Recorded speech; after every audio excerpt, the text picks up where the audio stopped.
Give us a roll call. Good morning. Do I have Board Member Garcia? Present. Board Clerk Cam? Present. Board Member Munoz? Present. Vice President Lopez? Here. Please note that Board President Gary Clifford is absent.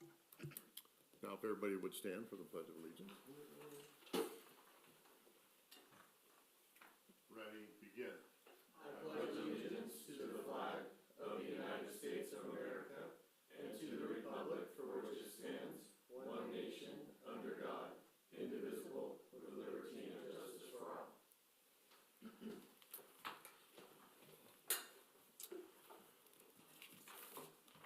Okay, now we'll move on to adoption of the agenda. Today we only have a single item this morning, and it's a special education study session. So it'll last about 6 hours. No, it's gonna be a couple hours long. So can I get a motion to approve the agenda? I'll make a motion. Is there a second? All in favor, say aye. Aye. Okay. Public comment.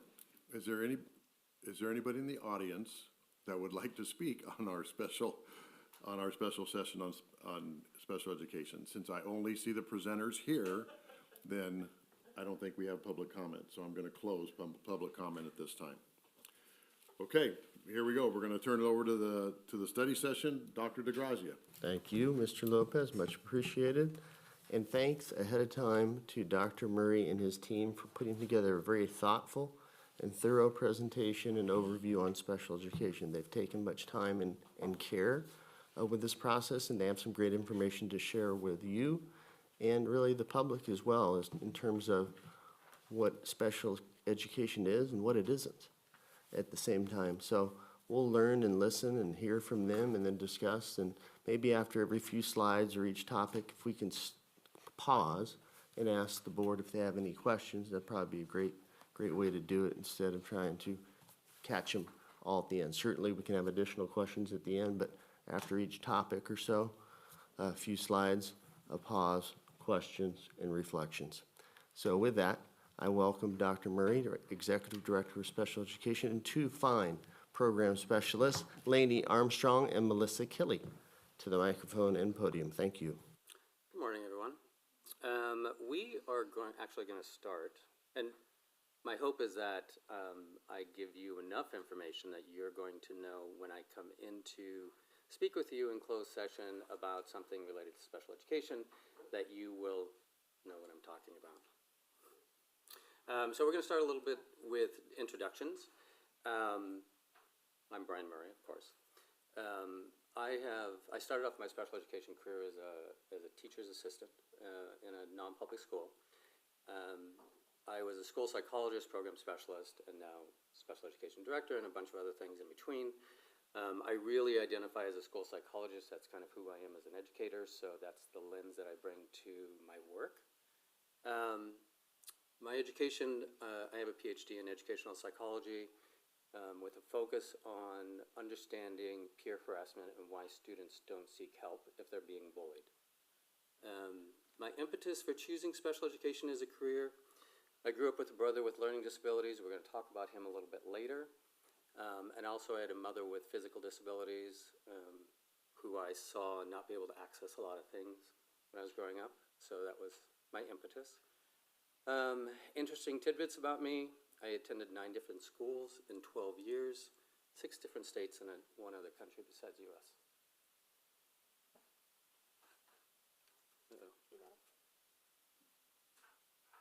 What did I do? There we go. Hi there, my name is Lainey Armstrong. I'm one of the program specialists here for Glendora. I've had a variety of work experience from juvenile detention centers to drug and alcohol treatment centers for teens, group homes, and then went on to become a school psychologist and now a program specialist. My work experience was definitely a professional level for many years. And then 19 years ago, I had a son. He's in the little stocking up there, who was born extremely premature, weighing in at a whopping 1 pound, 15 ounces.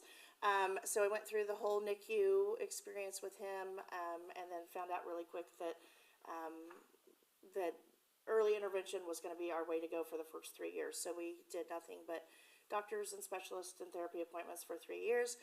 You can see him in the second picture, graduating from high school last year.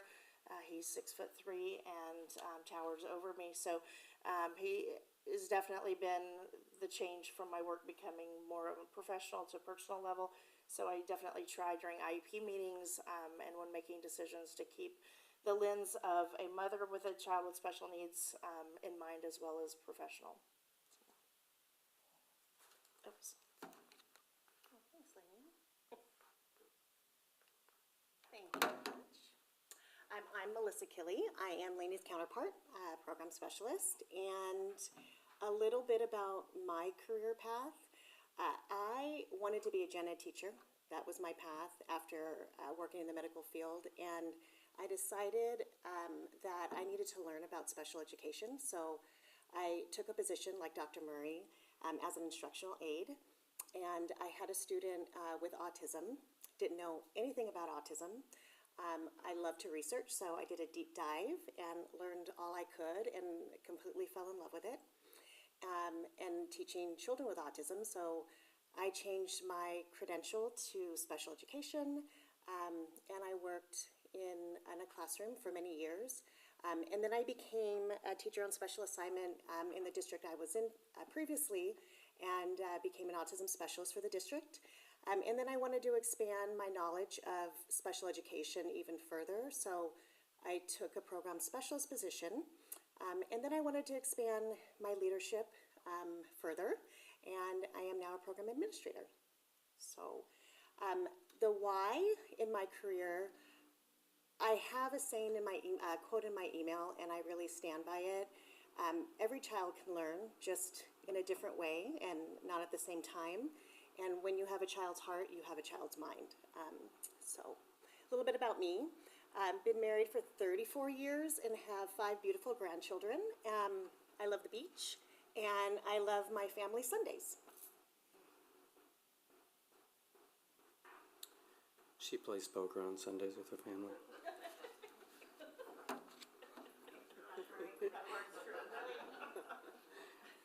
All right, so these are just some of the topics that we're going to cover. There's a lot of them. I'm not going to read those. You have them in front of you. As Dr. DeGrazia said, if you have questions as we go forward, please interrupt and ask. So special education has a ton of acronyms. And people who work in special education tend to talk in acronyms. And so I'm going to give you just a crash course in some of the acronyms that we use. These are the common ones. IDEA is Individuals with Disabilities Act. Now it's Improvement Act. IEP stands for Individual Education Program. That really is the document that we create for special education students for their educational program. FAPE is Free and Appropriate Public Education. Every IEP has to have FAPE as part of the IEP. LRE is Least Restrictive Environment. PWN, Prior Written Notice. SWD, Student with Disability. MD, Manifestation Determination. SELPA, Special Education Local Planning Area. OAH, Office of Administrative Hearings. CDE, California Department of Education, and IEE, Independent Education Evaluation. Those are the ones that you are going to hear typically if I come and speak with you, or if a special education matter comes to your attention. These are some of the other acronyms, and not really all of them, but there's a lot of the other acronyms that we use as we engage in special education activities. If you have any questions about any of those, you certainly can ask. All right, so the ever-increasing special education population. Over the last 10 years in the state as a whole, there has been a decrease in general education students to the tune of almost 400,000 students. At the same time, there's been an increase in special education students of 154,000, almost 155,000 students. That is a shift of percentage-wise from 10% of the population with identified with disabilities to 13%, 13.5%. It's a huge number, and it just really, for the state of California, puts a big strain on the budget because special education students in general cost a lot more to educate than general education students. So if we're reducing general ed and increasing special ed, the budget is going to be strained. In our SELPA, we have a very similar trend. Over the last 10 years, we've lost 15,000 general education students within our 10 school districts. We've also gained 786 special education students. So it's a very similar trend, going from 10% in 2014 to 13.75% of the population in 23-24. In GUSD, we see a very similar trend as well.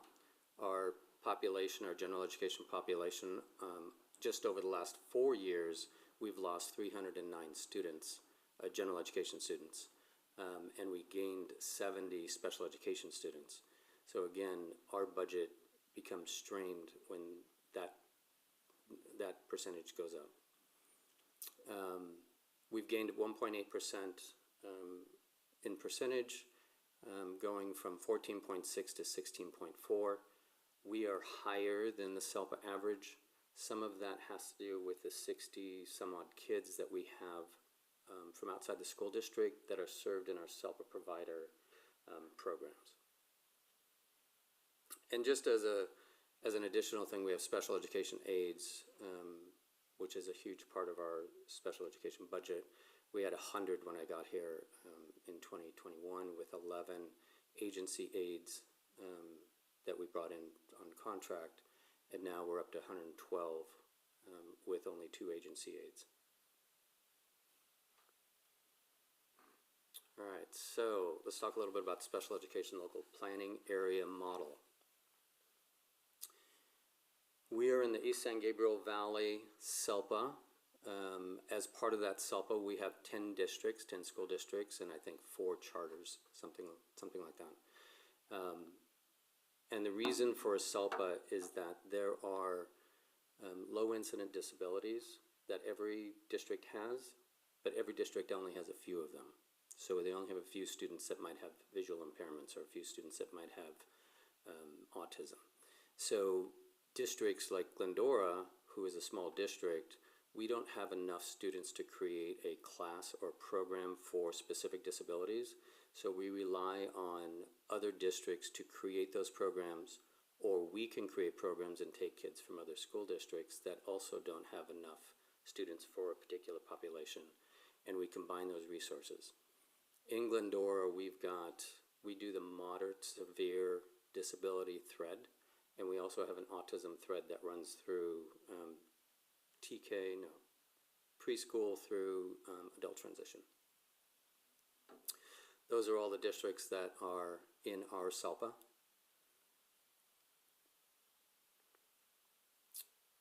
The current continuum of services offered in our district, there's something at every single site. SAI, which is the base service, is offered at every single site. That's specialized academic instruction.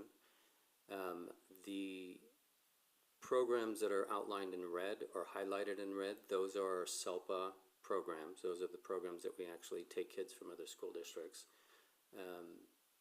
And really, we get paid for those students that come into our district from other school districts.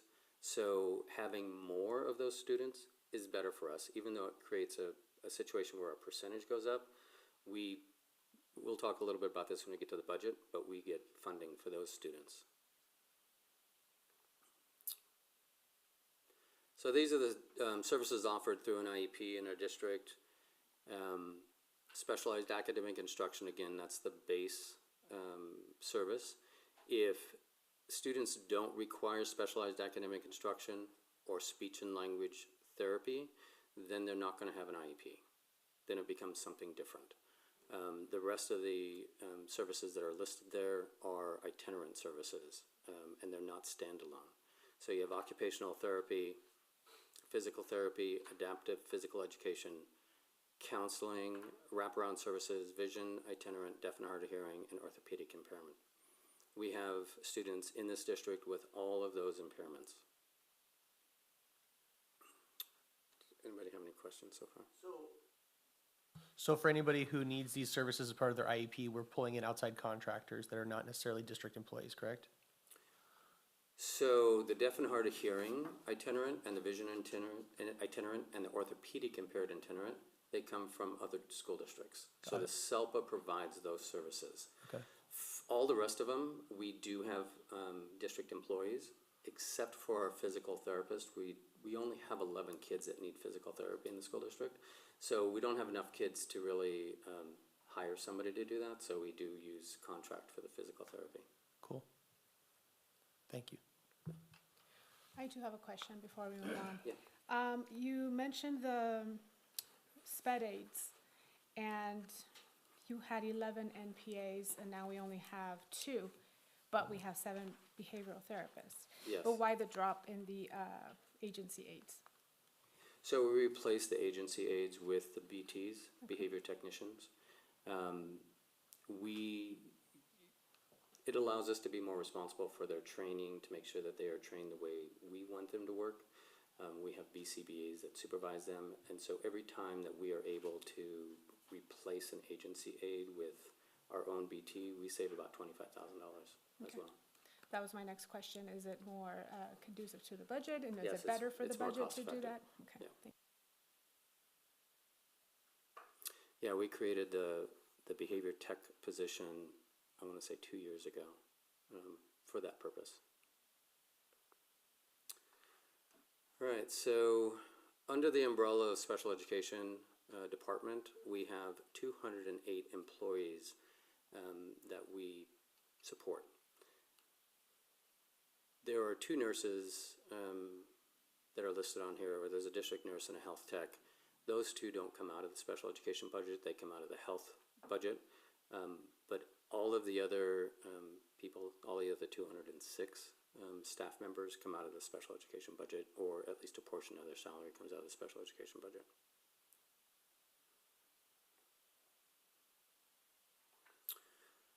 All right, so this is a brief history of special education legislation. First slide here is the case of Gene Murray. He is my big brother. And 1969, that's 1969 at the top, Eugene Murray. He was in 3rd grade at the time, I believe, and failed 3rd grade. And so the public school decided that they needed to put him in special education. There was no assessment or anything else. And so they put him in a special education class. The class was in the basement of the elementary school that we went to. And they worked on art projects all year. My parents had 36 art projects that were all over the house. So my parents wanted more for him, obviously. So we moved to Montana. And in Montana, they put him back in a general education class. And he was able to graduate high school. He became an Eagle Scout. So he was a big success story. But the reason that is the first one on my list is because there was no legislation at that point to help students with special needs. Oh, look. There we go.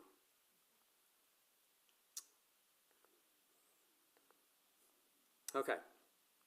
So 1971, this is 2 years after Gene. Supreme Court handed down a decision in Pennsylvania, Association of Retarded Citizens et al. Versus Commonwealth of Pennsylvania. Basically, what that did was force school districts to allow students with cognitive impairments to attend school. Prior to that, they could be excluded, and most students that had intellectual disabilities would just stay home until they died. 1973, ADA was passed. That's the American Disabilities Act, and the Section 504 specifically was designed to give people with disabilities equal access. That didn't only occur in schools, but that also occurred in the workplace. So if you're a person with a disability in a workplace, the workplace has an obligation to provide supports and accommodations for you to be able to do your job. Whether it's access for wheelchairs or, other specialized equipment. 1974, so the schools got all of these students now with special needs from 1971 Supreme Court decision, and they didn't know what to do with them. So they got together and they created the PL 94-142. This is the precursor to IDEA. It was the Education for All Handicapped Children Act, and basically what it did was put in mandates and regulations on how to service students with special needs in the school. The IEP hadn't been created yet. That got created when IDEA came along, but they did have mandates for servicing students with disabilities. 1982 Board of Education versus Rowley. This has been one of the foundational Supreme Court decisions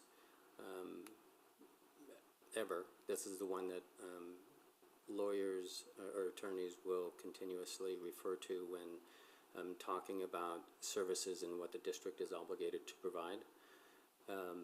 What happened in this particular case, there was a parent of a student, high school student, who had a learning disability, identified with a learning disability, and the student went through school, got their high school diploma, but because they had C's and B's on their report card, they weren't able to get into a four-year university.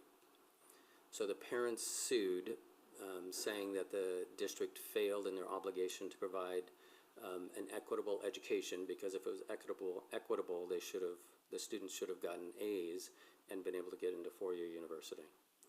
So the case was appealed all the way to the Supreme Court. The Supreme Court found on the side of the district, saying that the obligation is to provide instruction and support so that the student can maintain average progress as if you were any other student.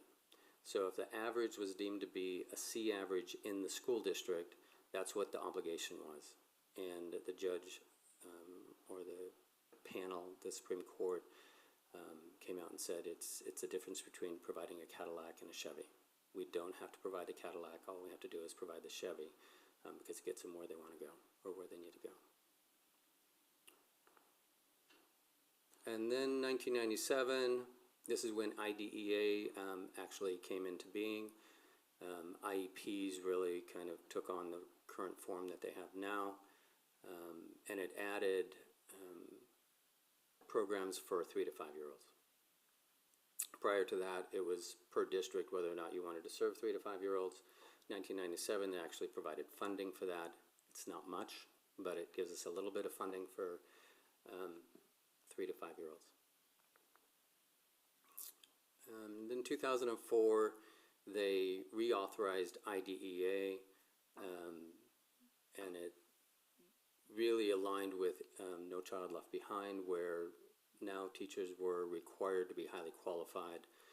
Aides and instructional assistants were required to be highly qualified, so there either had to be a test or there had to be education to hire classified individuals. Are there any questions about any of that? I feel like I'm talking really fast. We might get out of here in an hour. You're doing great. All right. Oh, and then there's Andrew versus Douglas County School. This is another Supreme Court decision. So it revisited, this is 2017, it revisited Rowley versus Board of Education and really more defined what progress looks like, stating that students need to make more than minimal progress. Still ambiguous, but when we're looking at progress, we look at educational benefit now. That's a term that people look at when they're looking at whether or not the IEP provides FAPE. So are the students making progress on goals that are challenging, but they're still able to meet it? So anytime the district gets audited, or if there is a complaint filed against us, that's the one thing that they look at first, is whether or not the student was making progress. Because if the student was making progress, it means we're doing our job. If the student's not making progress, then we have some things to look at.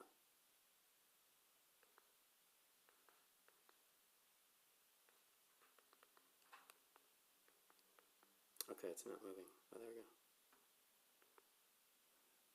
All right, and so there's also been some Federal Circuit decisions that have set precedent over the course of time. These are a few that probably are the most impactful. Rachel H. was 1994. It was a student with Down syndrome whose parents wanted the student to be educated in a general education classroom. The district basically said that she needed an SDC classroom or self-contained classroom because the academics that she needed to work on could be better supported in a self-contained classroom with less students. The circuit court, I think it was the Ninth Circuit, decided against the district and said that Rachel H. did have the right, even if we had to provide maximum support in a general education classroom for the student, because she wasn't disruptive, she wasn't interfering with the learning of others, and she was able to work on whatever goals and objectives she had in the microcosm of the general education classroom. And that concept of significant disabilities, students with significant disabilities being educated in a general education classroom has kind of gone back and forth over the last 20 years. There are court decisions that say yes, they should be educated in a general education classroom, and then there are other court decisions that say if the curriculum is changed to a point where you don't recognize it, then it's not an appropriate placement. So it's really, it's gone back and forth in terms of decisions. DR versus Redondo Beach, this was the most recent decision about that type of topic, or about that topic. And it's really similar to Rachel H., where the court found that DR should be or could be educated in a general education classroom, even though they weren't able to do any of the curriculum. They had to have separate curriculum, and they had to have a one-to-one assistant with them to help implement that curriculum, because they stated that the social benefit of being in a general education classroom outweighed the academic progress that the student was going to make anyways. It didn't matter if the student was in a self-contained classroom, they were going to make minimal academic progress the same as they would in a general education classroom. So the social interaction was going to be more beneficial.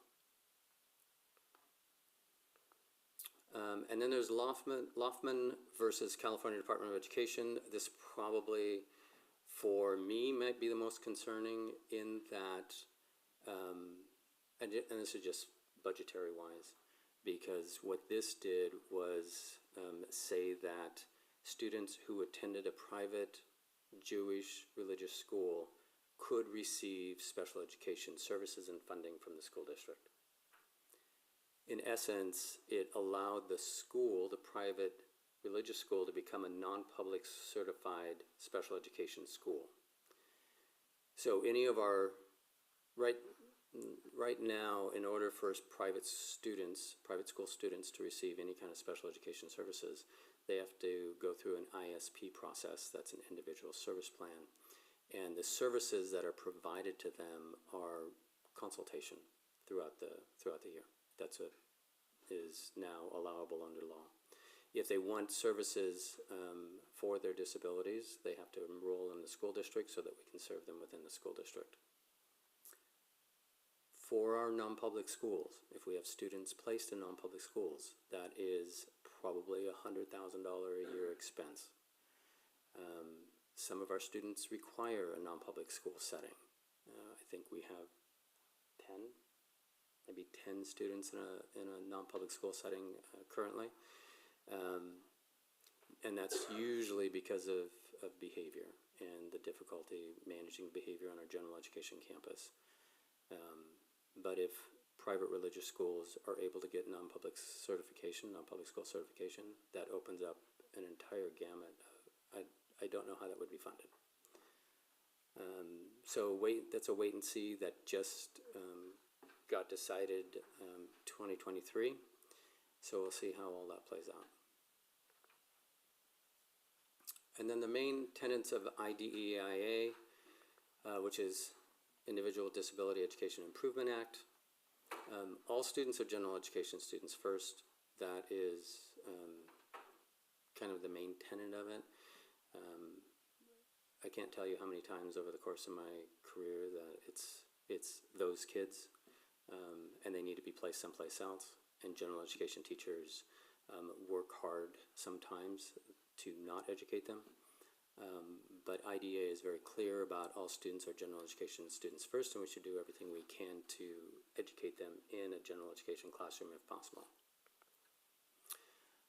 Students must be educated in the least restrictive environment. It goes along with that. Least restrictive environment is basically an environment as close to general education peers as possible.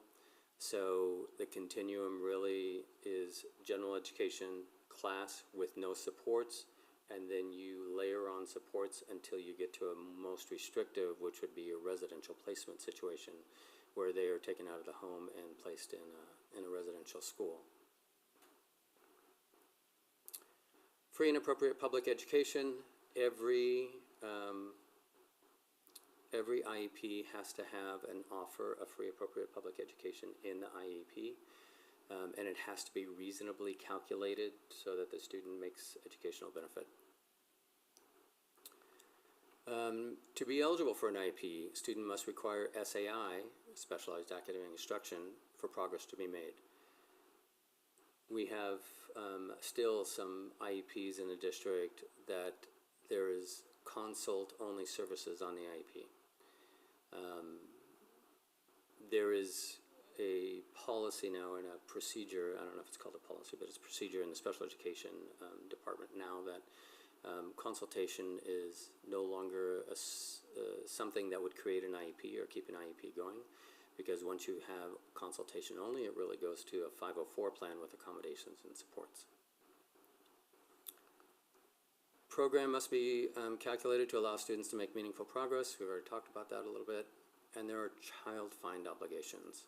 So child find obligations means that we as a district have to be able to know that there are students in our district living within our boundaries that might require services. We either need to know or we should have known.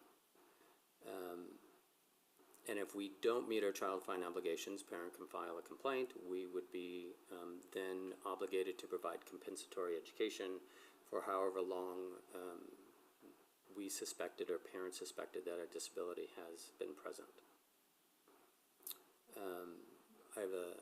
When I was in Santa Monica, we had a principal who was in the grocery store on a Saturday, and they ran into a parent, and the parent said, you know, my child really has some problems speaking clearly when they're out in public. I think she might need some speech therapy. And the principal said, okay, send me an email on Monday and we'll have a SST or an IST and we'll talk about it. Parent never sent the email. Principal forgot about it. And 4 months later, the parent filed a complaint with the Office of Administrative Hearings, citing that the district failed in their child find obligations because they should have known, based upon that conversation in the grocery store, that the child had a disability. Parent had gone out and gotten an independent evaluation in speech, found out that they qualified for speech services, and they sued the district basically to pay for the assessment and to get compensatory education.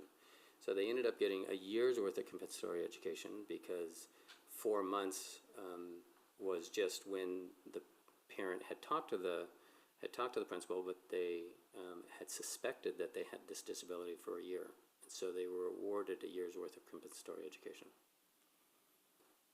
Does anybody have any questions about that? I have a question about that. So how are our teachers trained in this child find obligation? So we have compliance trainings we've been trying to do them every year. We've done them every year. We didn't do one this year, but we've done them every year before, where we talk about that child find. I tell that story. I talk to them about, being careful if you do meet up with a parent in a grocery store because they live in the community that you live in typically.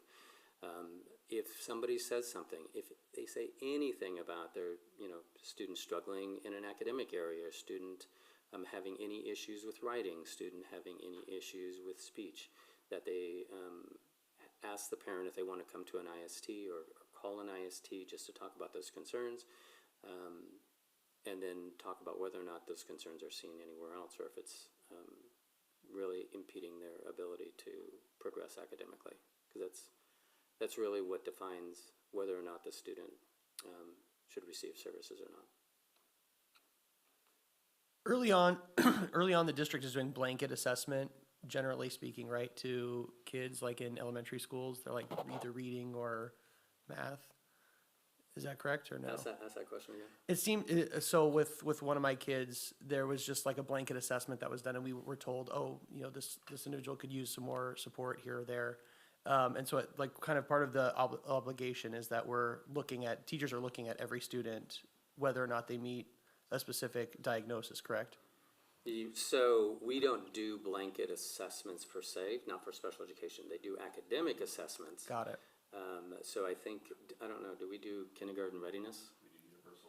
For reading. There we go, that's what I was Yeah, talking about. universal screeners. So they'll take like early literacy. When I taught kinder, I met with every student. You go over letter recognition, phonics recognition, all of those types of things. It's not specifically to screen for special education, just like our universal screener that we just adopted recently isn't intended to screen for special education, but it will show us when perhaps there's a little extra support needed. So like teachers will kind of be able to be tipped off in some of those universal screeners that, hey, this may be somebody that we should refer to special education as a result of something. You would start the IST process, that intervention support team, and then through that process, if with each step you're taking data, the progress isn't being made, now we take it to the next step, and through that process, hopefully you can address it in the lower tiers, but if not, then yes, you would agree as a team to refer for a special education assessment.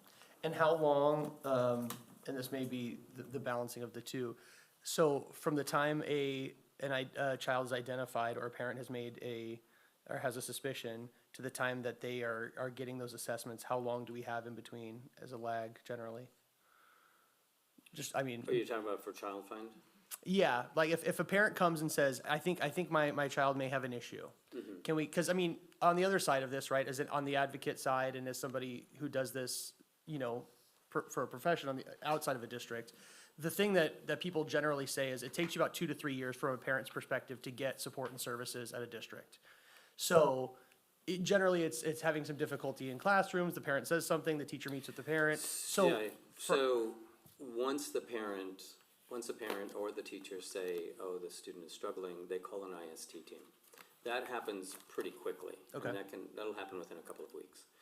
They'll talk about what the difficulties for the child is, if it's a particular subject, or if it could be behavior, it could be a number of things, right? So then they suggest strategies, supports to put in place. They usually go about 6 weeks, 6 to 8 weeks. They take data, they come back to the table. Is it working? Is it not working? For academic intervention now, I think every elementary school site has reading and math intervention programs, so that they'll go into the reading or math intervention program if it's indicated, and usually that will happen for about a year, and then they'll kind of track the data and see if the student's making progress. If the student's not making progress, then we might look at a special education assessment or suggest something else. It depends on the situation. Right. It shouldn't take 2 to 3 years to get support. The thing about special education is there is specific criteria for being able to be eligible. We're looking at eligibility. If you're looking at a learning disability, you're looking at probably a 2 to 3 year grade level delay, because you have to look at this either a pattern of strengths or weaknesses, which means you have to be in school 3 to 4 years. So it'd be 3rd or 4th grade before you'd be looking at that. or if you're looking at a discrepancy between cognitive ability and academic achievement, then you're looking at probably second grade before. I mean, the student's probably going to struggle in reading and catching up, and that's what the reading intervention program really is for, until we look at eligibility in second grade. Unless there is a obvious developmental disability of some sort, or there might be an OHI, which is other health impaired, and that typically is looking at ADHD kind of symptomology or characteristics. Yeah, cool, thank you. Quick question for you. Who does the intervention support team consist of? Like, who's part of that team? Not individuals, but positions. That's a good question. I think that is different in every school site. It typically is going to be the IST coordinator. Sometimes that's the SSS. Sometimes the principals take that role. Sometimes it's a lead teacher. At some schools, if it's an elementary school, sometimes it's a grade level lead that will do that.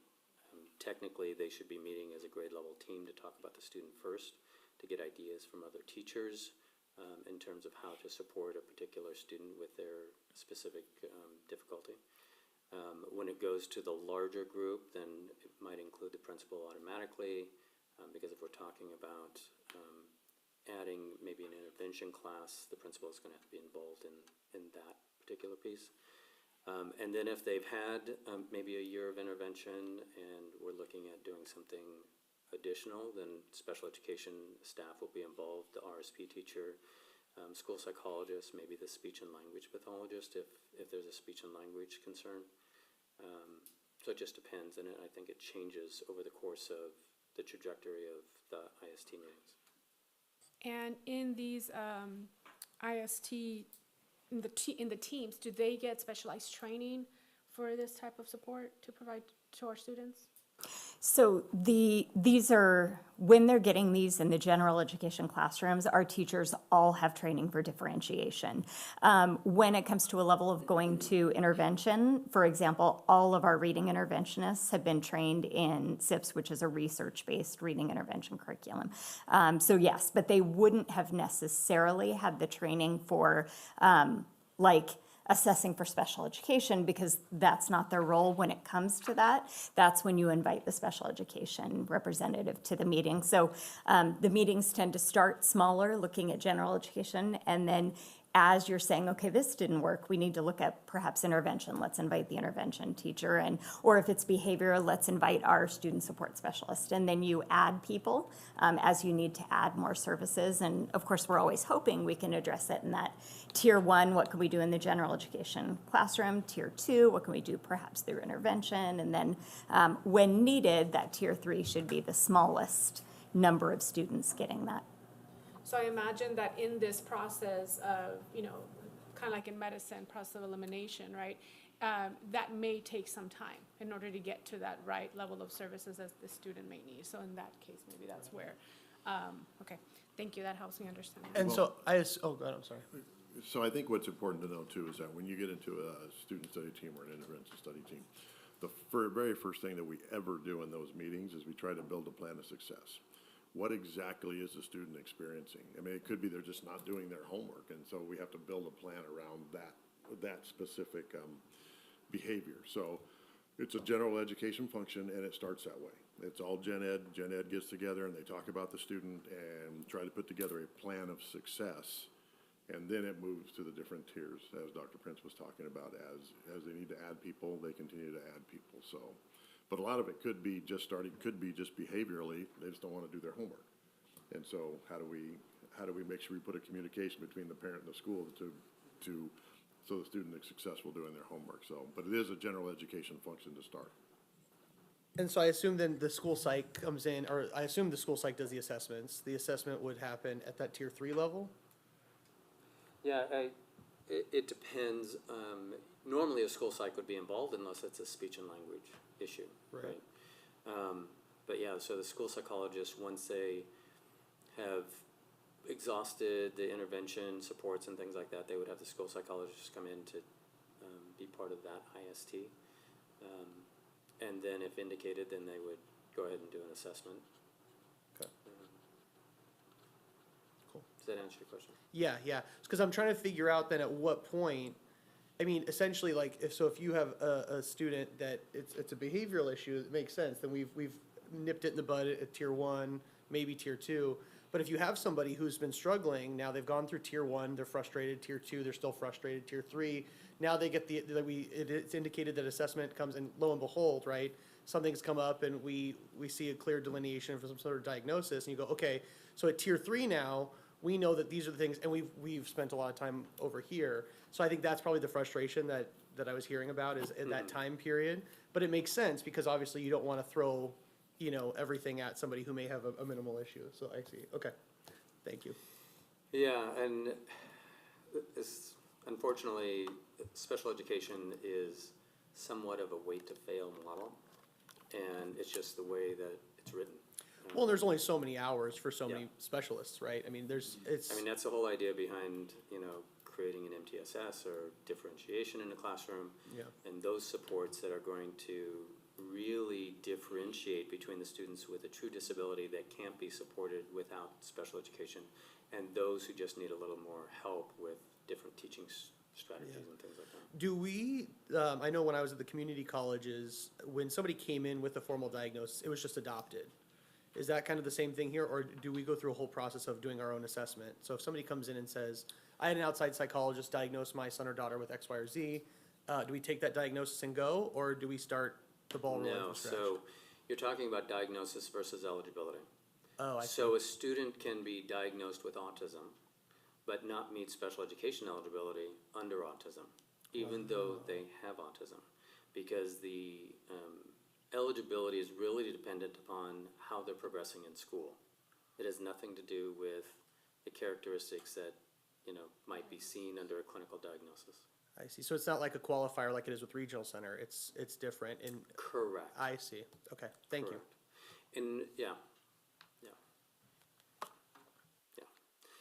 if a student comes from another school district, of course, with an IEP and a psych report or psychologist report, we accept that and we just provide the same services that they come in on the IEP with.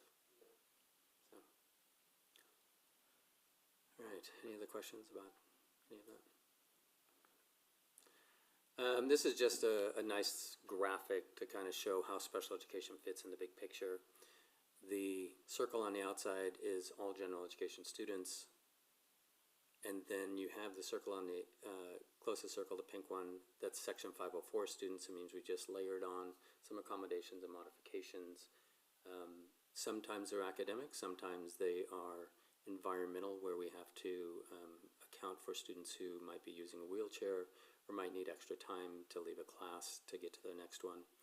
And then you have the special education students who need that extra special help with a specialized academic instruction or the speech and language therapy, but they're all general education students, and that's kind of the point of this, is that all general education students first. Okay. All right, let's talk about the discipline process. I know this has come up this year a few times.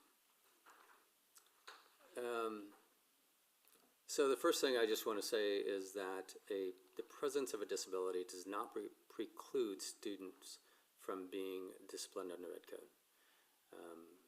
This year alone, I probably had 3 parents just send me so many emails saying, you can't suspend my child. He has a disability. How dare you suspend my child? But students still have to be held accountable for their behavior. And the disability doesn't preclude them from being held accountable. It just gives them some additional rights that create a situation where we have to look at support if the situation is ongoing. So students with disabilities are afforded additional protections. If a student with disability demonstrates a pattern of behavior that leads to suspensions or approaches or reaches 10 days of suspension, the team must meet to hold a manifestation determination meeting. We'll talk a little bit about that in a second.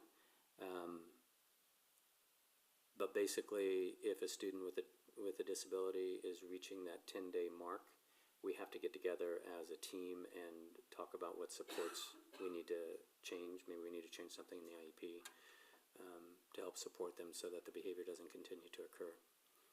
If a student with disability is recommended for expulsion, the team must meet to hold a manifestation meeting as well. So the manifestation determination meeting. So the purpose of the manifestation determination meeting is to answer the two questions that are listed. Was the behavior in question a manifestation of the student's disability? In other words, was the behavior that occurred part and parcel of one of the characteristics or symptoms that the student has based upon the disability that has been identified? And were all components of the IEP being implemented at the time of the behavior? So if the answer to the first question is yes, the expulsion proceedings stop. If the answer is no, but the answer to the second question is also no, the expulsion proceedings also stop. So students who, it's really difficult to expel a student who is identified with a disability. It's not impossible, but it is difficult, depending upon what the behavior was.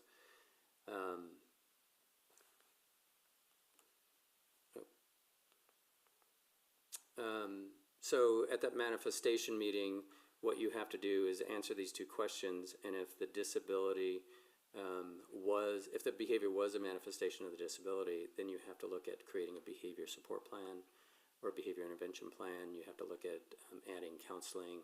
You might look at placement. Is the placement appropriate? We had a situation last year, so at the end of the last school year, where we had a student that engaged in some behavior at one of the middle schools, in a significant behavior, and we ended up having him put up for expulsion. And we ended up having him go to what they call an interim alternative educational setting, which is a setting that you can move a student to if they engage in serious bodily harm to another student or staff. But we weren't really able to expel him, so he ended up going to Whitcomb, our ED program. So at that manifestation meeting, we talked about services, we talked about placement, and ended up being able to place him without parent permission initially because of the bodily harm that it caused. They ended up signing an IEP. It ended up being great for him. I think he's going back to Glendora High School next year, so I think it worked out for him in terms of the supports that we provided him and the counseling and those kinds of things that happened post that behavior. This is the 45 interim alternative education placement issue. So under certain circumstances, student can be removed from his or her public school without parent permission if they do one of the three. Carries a weapon to or is in possession of a weapon, knowingly possesses or uses illegal drugs, or sells or solicits the sale of a controlled substance, or inflicts serious bodily injury upon another person. So most districts, or many districts, will use community day schools as their 45-day interim alternative educational placement. We don't have one that's within proximity of Glendora School District, so we use GOAL typically. So if we have a student who engages in one of these behaviors, we remove them to GOAL for that 45 days while we do assessments, or we look for alternative placements, or we figure out whatever else we're going to do with them. Does anybody have any questions about that? Where is the nearest 45-day school? Like, does the SELPA have one? No. You mean community day school? Yes, I'm sorry. I don't know. Wow. So it's closer to LA. When I worked in Downey, we had a couple that were around Downey. SEA, and I don't remember what SEA stands for, but it's SEA, is a charter school that used to run a number of community day schools, and they were kind of scattered all over the place, and they went out of business. Wow. So all of those community day schools closed. It's happening with our non-public schools as well. We've had probably 4 or 5 non-public schools close in the last 4 years, which has put a real strain on finding placements for students who really require that support. So thank goodness we have GOAL to be able to provide at least, an option for that 45-day placement. question for you on that 45-day community school. This IAES applies to all students, including special education. Correct. Okay. So it doesn't mean that if you're in special education, this doesn't apply. You would still Correct. apply this. And how would you serve a student, and I'm just curious, who is in special education and has a one-on-one aide and has all these resources, and now they're home for 45 days on goal? How are those services continue to be provided? The one-to-one aid would not be provided because the one-to-one aid is only provided when the student is on campus. So that wouldn't be provided. On goal, the SAI is provided through consultation, 30 minutes a month. A lot of that instruction is kind of individualized anyways. So that's how the SAI would be provided, and then the other is provided virtually. So if there's speech and language services, they would provide that virtually, and the counseling would also be provided virtually.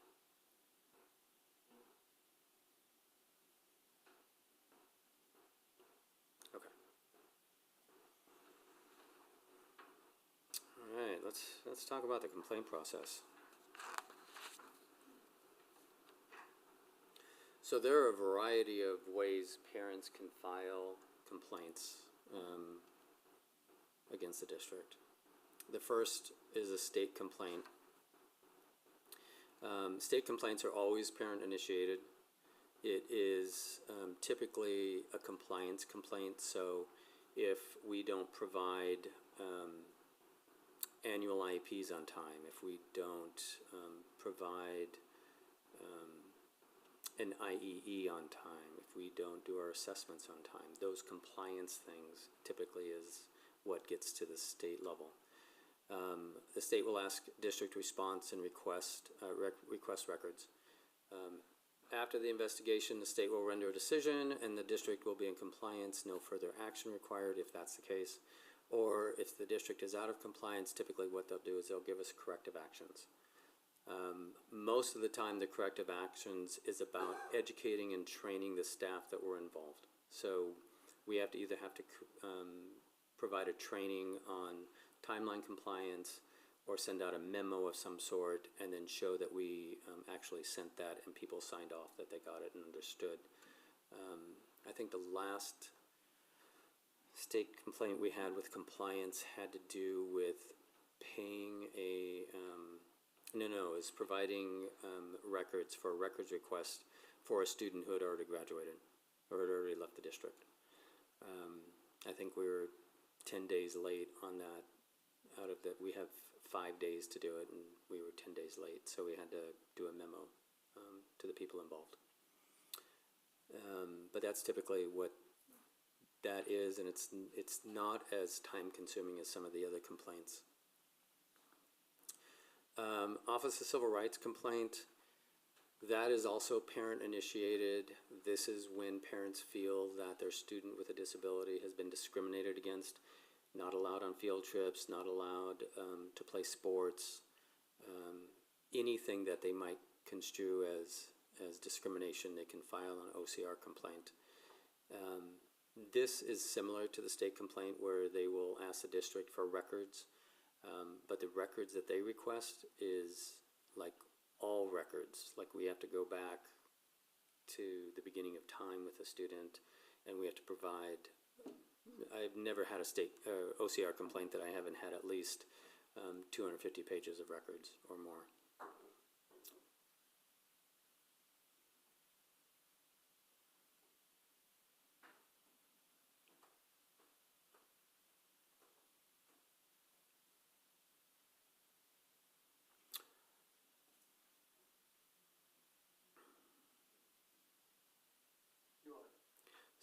No, I haven't. So I didn't know if we needed to put that back up for recording. So once a records request, when we send that in, they typically have OCR attorneys that also work with the district. So they'll call, we'll have meetings, we'll talk about the things that they need, the things that parents are concerned about, and they'll kind of go back and forth like that.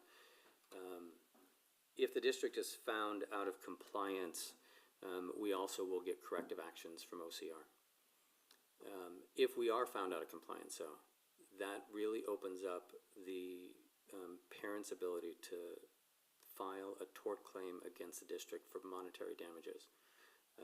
And that really is about emotional damages or other things, and I don't exactly know, all the emotional damage thing that can happen, but OCR complaints really open us up to tort claims.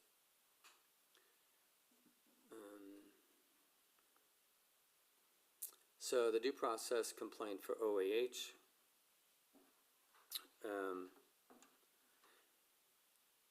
really can be filed for, and this is usually parents will file this type of complaint. It's denial of FAPE. So if we say that we're going to provide 30 minutes of counseling a week, and it turns out that we've struggled finding a counselor, and we're trying to make it up, but parents aren't happy with how we are going about doing the compensatory education, they can file a complaint saying that we didn't offer FAPE or we didn't provide FAPE. The other thing that they can claim is that our IEP that we offer FAPE in, like we offer an array of services in the IEP, if they're not in agreement with that, then they want something different, say they want a non-public school placement, and we're not recommending a non-public school placement, they can file a complaint stating that we are not offering FAPE or we're not offering what the student needs. They can also file on child fine. We've had an example of that before. They can also file if they're asking for assessment and we're denying the assessment because the student might be in 11th grade, the student is A's and B's student, but they want accommodations on the SAT or other college testing. And we have parents who will ask for an assessment. We deny that assessment. They can file a complaint about that. They can also file a complaint about discipline procedures. If we're trying to enact discipline procedures on a student and they don't agree with the discipline procedures, they can then file a complaint on that piece. In terms of the denial of FAPE, services, it could be that the services aren't provided or that there's least restrictive environment agreements or disagreements where we think that it should be one particular thing and the parents are wanting something different. Oftentimes, like when you saw in Rachel H. in DNR versus Redondo Beach, or DR versus Redondo Beach, it was about placement in general education class where the district wasn't in agreement with that and parents wanted that, so that's the least restrictive environment issue. Or child find, they can file on that. For assessment requests, this type of complaint may be filed by the parents or by the district. If the parents request an independent educational evaluation, and they are allowed to request an IEE once per year per assessment that we complete. So if we complete a psychoeducational assessment and they don't agree with it, they can request an IEE. We don't have to grant that. We have to respond to the request within 15 days, but that response can be a prior written notice denying their request, or we can respond with an assessment plan saying we agree with it. Sometimes that has to do with the assessment itself and if we think it's defendable. Because if we can defend our assessment, then we don't need to do an IEE because we think it's appropriate and it covered all the areas and it was well done. So in that case, we might file to defend our assessment. Because what that prior written notice will say is you have 10 days to rescind your request for an IE in writing, or the district will file to defend its assessment. I only filed to defend twice in my career. We've won both of those. And it really, we'll talk a little bit about cost analysis as to whether or not it's worth filing to defend. But we have done that. Typically, we'll send a prior written notice, and if we have a well-written report, parents will rescind their request. That happens more often than not. And then discipline procedures. we can file for due process. The parents can file if they don't agree with the discipline that we're enacting, but the district may also file for due process for an emergency placement if we think that the student's behavior that is being exhibited on campus is likely to lead to somebody getting hurt. So it's not like the AES where they've already hurt someone, but if their behavior is dangerous and they think it's likely to lead to somebody being hurt, we can go to an emergency hearing to ask for alternative placement for assessment or for diagnostic purposes or whatever. And we can do that up to 45 days. So this is kind of the due process complaint process. Whether it's a parent or district files a complaint with the Office of Administrative Hearings, the first thing that you need to do is offer a resolution session. Oftentimes when I come to closed session and talk about a settlement of some sort, that came out of a resolution session. It doesn't involve ALJs, or it doesn't involve judges. It only involves district rep and their attorney, and parent and their attorney. If we're unable to settle at resolution, we can schedule a mediation. Mediation is also voluntary, and a mediation involves an ALJ from OAH. And so we'll get together and the judge will try to help each other understand the other's side, talk about, you know, their chances of getting what they want in a hearing, and what the percentages are and those kinds of things. And so if we haven't been able to settle in resolution, we will most likely and almost always settle in mediation. And then if that doesn't happen, then we go to hearing. I've probably been to 7 or 8 hearings in my life, never in Glendora, and probably not in the last 7 years. Typically we're able to settle out of court and without hearing. If we do go to hearing and there are appeals, the first appeal is to OAH, so they've got 45 days, and basically what happens is they assign it to another ALJ. They'll listen to the tapes, read the transcripts, and then make a decision on the appeal. If it gets appealed again, it goes to federal district court. The next appeal is the 9th Circuit, and then the final appeal would be to the U.S. Supreme Court. Any questions about that? Quick question, what's the cost of just to the whole due process complaint, let's just say to like mediation? What does it cost a district? Well, that's a good question. It depends. It depends on how involved the case is. It depends on the experience of the parent attorney and what their fee structure is. Because as you know, as you get more years in, we've got attorneys that, I'm going to say Valerie Vanneman's office just got a court decision saying that her reasonable attorney fee was like $800 an hour. And then we have other attorneys that we pay $250 an hour or $300 an hour. So it's going to vary widely. So it just depends. I mean, I would say, you know, when we end up settling and we settle after mediation, typically we try to keep everything under $20,000. So whether it's money to parents for reimbursements or for direct contracts and attorney's fees, we try to keep everything under. I know that it was different a few years ago. When I got here, I remember paying attorney's fees for parents up to $45,000 or $50,000. Oh, wow. That hasn't happened for a while. So that leads to the next slide, to settle or not to settle. That's often the question. I said it's sometimes a question, but it really is often a question. So I heard a term this year, it's called nuisance cost. Hadn't heard that term before.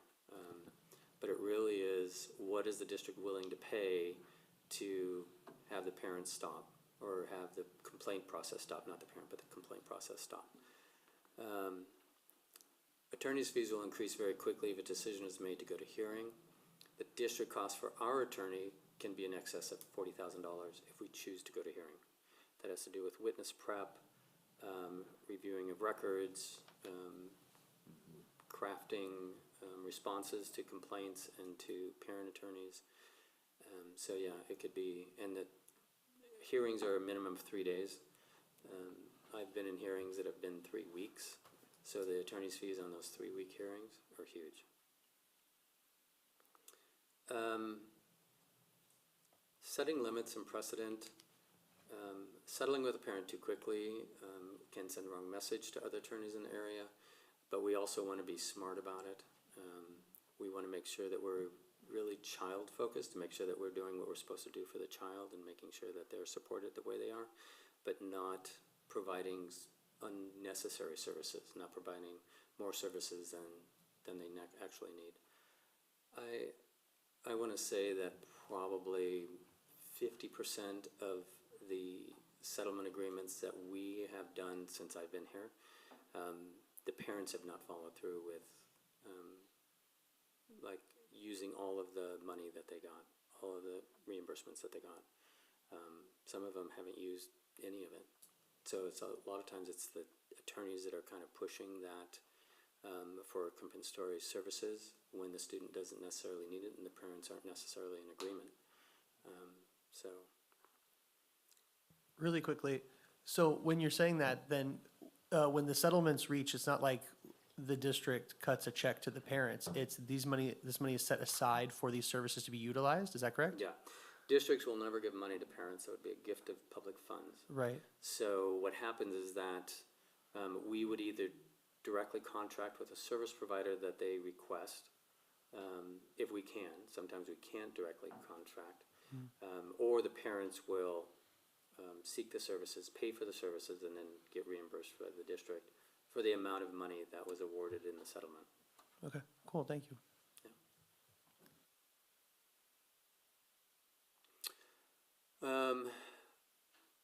Parents sometimes need outside assessors' perspective before trust with the district can be built. When we talked about the IEE and defending the IEE a little while ago, sometimes it's in our best interest to go ahead and allow the IEE to occur. If the parents, if we don't have the trust with the parents, it makes this whole process very difficult. So the idea for the district is to really make sure that we're authentic, that we are bringing the parents along more as a partner in trying to figure this out and trying to support their child. One, that helps build trust with them so that in the future, if they have disagreements, are more likely to come to the district first to see if we can't work things out before they contact an attorney. But also, if they get an outside opinion that is similar to what the district found in their psychoeducation assessment, then it's more likely that they're going to trust us in the future. Costs of a psychoeducational assessment tend to run between $5,500 and $7,000, somewhere in that range. So if we can do that and gain some parent trust by doing that, that's very much worth it. Once we decide that we're going to file to defend, that tends to be a very aggressive stance. And it can send the wrong message, so we don't often do that unless it's a parent or a situation that is kind of ongoing and we need to just kind of do something to kind of stop that process. Does that make sense? So to settle or not settle really is a cost analysis issue as well as what we need to do to support the student.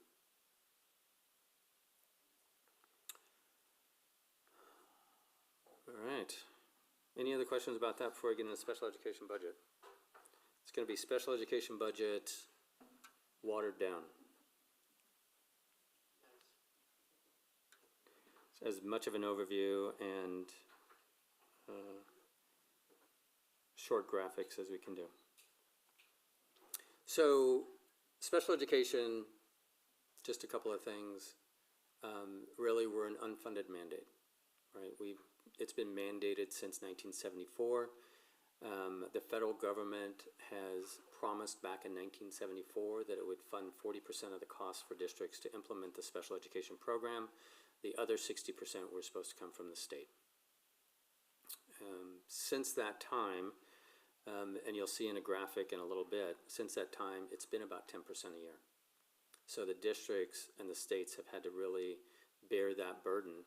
And it's not like states can say, well, we're just not going to have special education programs because it's a mandate by the federal government. They're just not giving us money to implement it.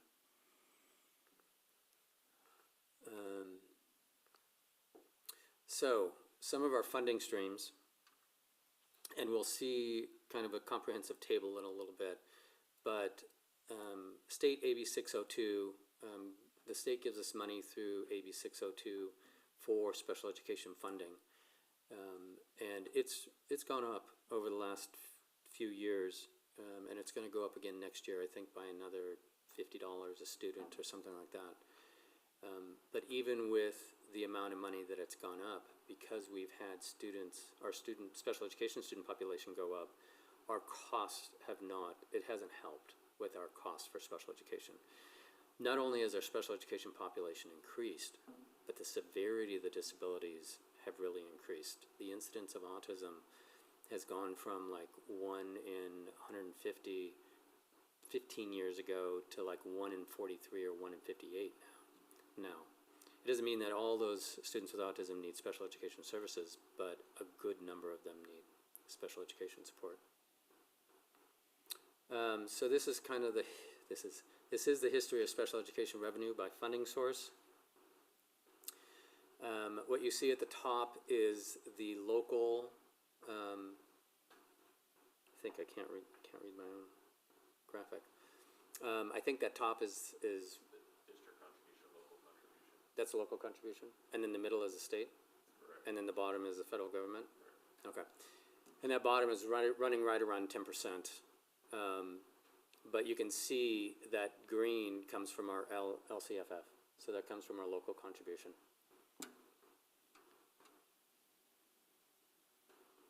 And this really kind of tells the entire tale. So the top part of this graph or this table is the federal government money that they give us. They give us money just as our IDEA grant. They give us mental health money, not too much. Not enough to even pay for one counselor. They give us preschool money, much less, not enough to pay for one teacher. And then they give us preschool professional development money of $300 a year. So they don't give us much. I'm sorry to interrupt, but is this like 2024 numbers? These are 2024 numbers. Okay. Yep. Hot off the press. 2024, 2025. And then AB 602, that's the biggest chunk of money that we get. It's about $6 million. And then there's state mental health. This mental health money used to go to the counties, and then, 10 years ago, they decided that they were going to direct fund it to districts. So we get the state mental health money. It's about $400,000. And then we get an early intervention grant or an early intervening grant. It's ongoing for now. I don't know if it will stay ongoing, but that's $200,000 approximately. And then we have Medi-Cal money. Medi-Cal money is one of the only ways that the special education funding can actually increase through district effort. So Medi-Cal money is, there's two different types. There's one that is administrative costs. So for staff members who attend IEP meetings, who do assessments, who arrange transportation, those kinds of things. Those are administrative duties that might be covered under Medi-Cal, and we can get reimbursement for special education students who actually have Medi-Cal. There is also LEA and small Medi-Cal that is more service oriented, so speech and language services that we provide, occupational therapy services that we provide, counseling services that we provide. We can also get reimbursed through Medi-Cal for students who actually have Medi-Cal and an IEP. Both of those funds are about $100,000 a year. Next year, because we just added the occupational therapists and we just added the counselors, that money should go up, probably another $100,000. So we should see an increase in that next year. The next thing listed on there is CYBHI. That is a new program this year, and it's focused on mental health services in the school. Basically, what it does is allow the districts to bill insurance companies for mental health services provided to general education students, regardless of Medi-Cal eligibility.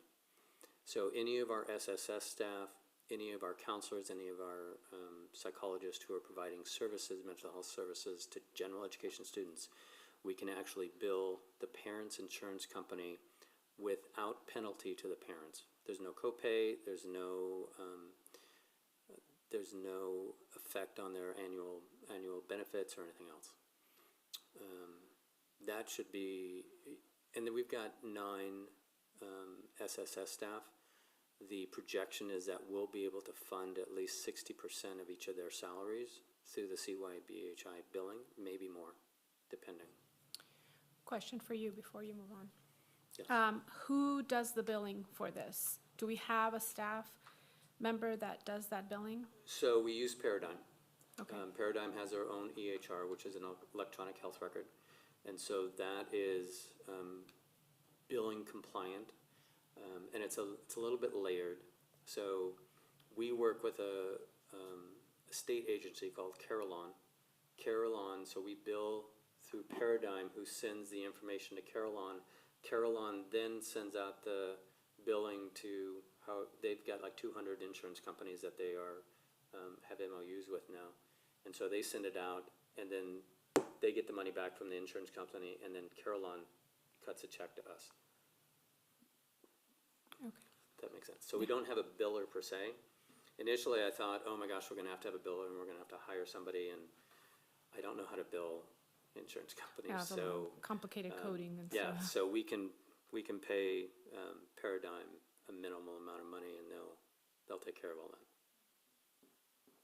And do the, and this may be getting in the weeds, but it's interesting. So do the rates change based on each student's insurance provider? Like, so they give you a flat rate, Yep. Carillon gives you, or they bill out and send a It's- flat rate back? Yeah.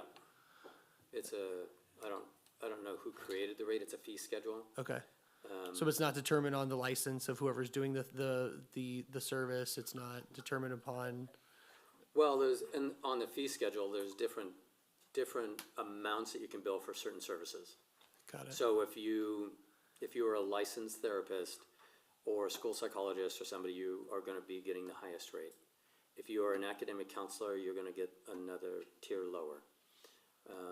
If you're doing just psychoeducation, you're going to get less money than if you're doing individual therapy. So it's a pretty long list of fee schedule that just has different fees, a fee structure for every service that you're providing. So the academic counselors can do this as well? As long as it's psychoeducation, let's say Right. they are talking about. The anxiety applying to college? Anxiety, yes. Okay, and then, okay, and so it stops there at academic counselors, I'm assuming. So academic counselors, Right. SSSs, and everybody? You have to have at least a PPS credential. Got it, okay. That clarifies. Thank you so much. That's awesome. Yeah, I think it's gonna be good if it all works. I think there's been, so this program, we're cohort 4. The program started a year and a half or 2 ago, maybe it was 2 years ago, and every 6 months, they were starting another cohort. The first couple of cohorts, they struggled with the process. But I think the process now is pretty smooth. I think the first reimbursement checks came in this year, and it was about $500,000 for 10 school districts, because they just started billing, I want to say, in December. So we should be able to start billing in September. should be ready. And last year, I think we saw at the high school alone, general education students, something like 150 students, because we had interns that were able to see them with supervision from the licensed individuals. So it should be pretty good for us, and good for the students that we can keep it up. Okay, so then we've got some grants that gives us ongoing money. Workability grant, and Melissa's going to talk a little bit about that later. We had a one-time wellness coach grant that funded, I would say, what 75% of the SSS staff salary this last year. So we were able to save that money. We've got the CYBHI implementation grant. So we got $270,000 to make sure that our SSS staff are trained, make sure that we have wellness room appointed with furniture and materials and curriculum, and to pay for trainings and that kind of thing, getting ready for billing for CYBHI. And then we have the SELPA reimbursements, which the SELPA reimbursements, we get about $45,000 per student that comes into our programs, 45 to 50,000, something like that. So we have 56 students in the program, so that gives us another couple $1 million. But all in all, our budget is $18 million, or that's what we typically spend, and so we're about $5 million in contribution from our LCFF at this point. And Question. yes. Sorry. How many students do we have in special ed? I know you mentioned some percentages, but here you gave us a number, 56 that are coming from SELPA, but as a district as a whole, what's the number of special ed students? And second part of my question, I forgot. It'll come to me. About 1050, about 1,050. It came back. Are the students that have a 504 plan coming from, they're not part of special education? So the services that are offered for 504, if they have a cost associated with them, does that come from the special education budget, or is that from the general education budget? Not typically. Typically it comes from the general education budget. There aren't a lot of services that are provided through 504, although the SSS staff will provide counseling through 504. Typically it's short term. They'll do like a social skills group of some sort. That cost should be able to be billed through CYBHI going forward. So that really is the only service that might be provided through a 504. There are situations where general education students, when they come into the district, if they need extra support in a classroom, and we need to provide them some one-to-one support until we can do some assessment. Oftentimes that is a special education assistant that will go in and help support. Most of the time that student might be eligible for special education anyways, but in the meantime, for the first 60 days or so, it will be special education providing that general education student with support.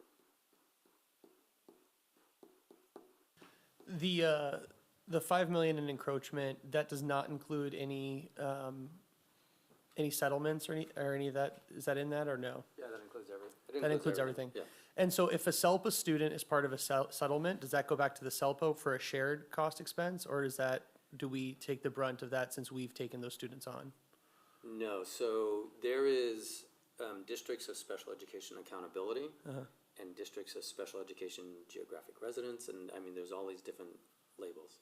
So it's the district of special education accountability that would be responsible for offering FAPE. The FAPE just happens to be provided in our district. So if the parents are going to file a due process complaint or any other complaint, it would be with the district of special education accountability. Say it's a Covina Valley student, they would then file it against Covina Valley, Got it, against okay. us. So we're not financially responsible in that sense for students in the SELPA program. So just so I understand that, is that because we are essentially providing a service that, in this case, Covina can't provide, so the student is coming to our, Correct. So it'd be like Glendora placing a student at a non-public school, and parents become upset about something or want to feel that the district hasn't done something that they should do. So they file a complaint against us, not against the non-public school. It's the same thing with the SELPA provider Sure. program. Okay. Thank you. Yeah. And just like we have students come here, we also have students go out. Most of our students are in the autism program because we have the moderate to severe thread.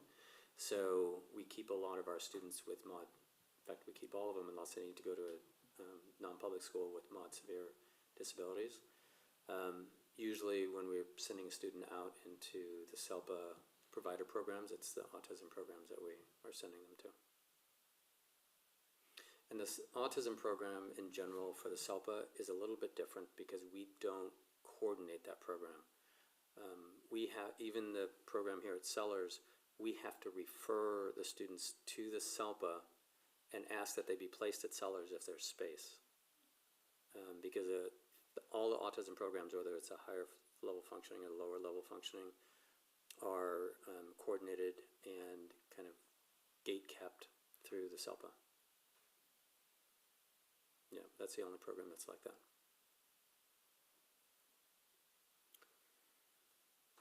Any other questions about the special education budget? Where are we going to get more money? That's what I want to know. So how much in the 24-25 went out for litigation? Do we know roughly? No.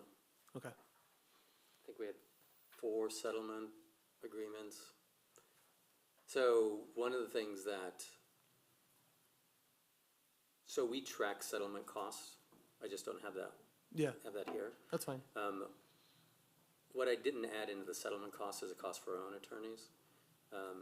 And when I know when I got here in 2021, our cost for attorneys was plus $800,000. And now it's more like $500,000, something like that. So we've been able to cut that down Cool. as well. Cool. Thank you. Yeah. All right, that is all for me for now.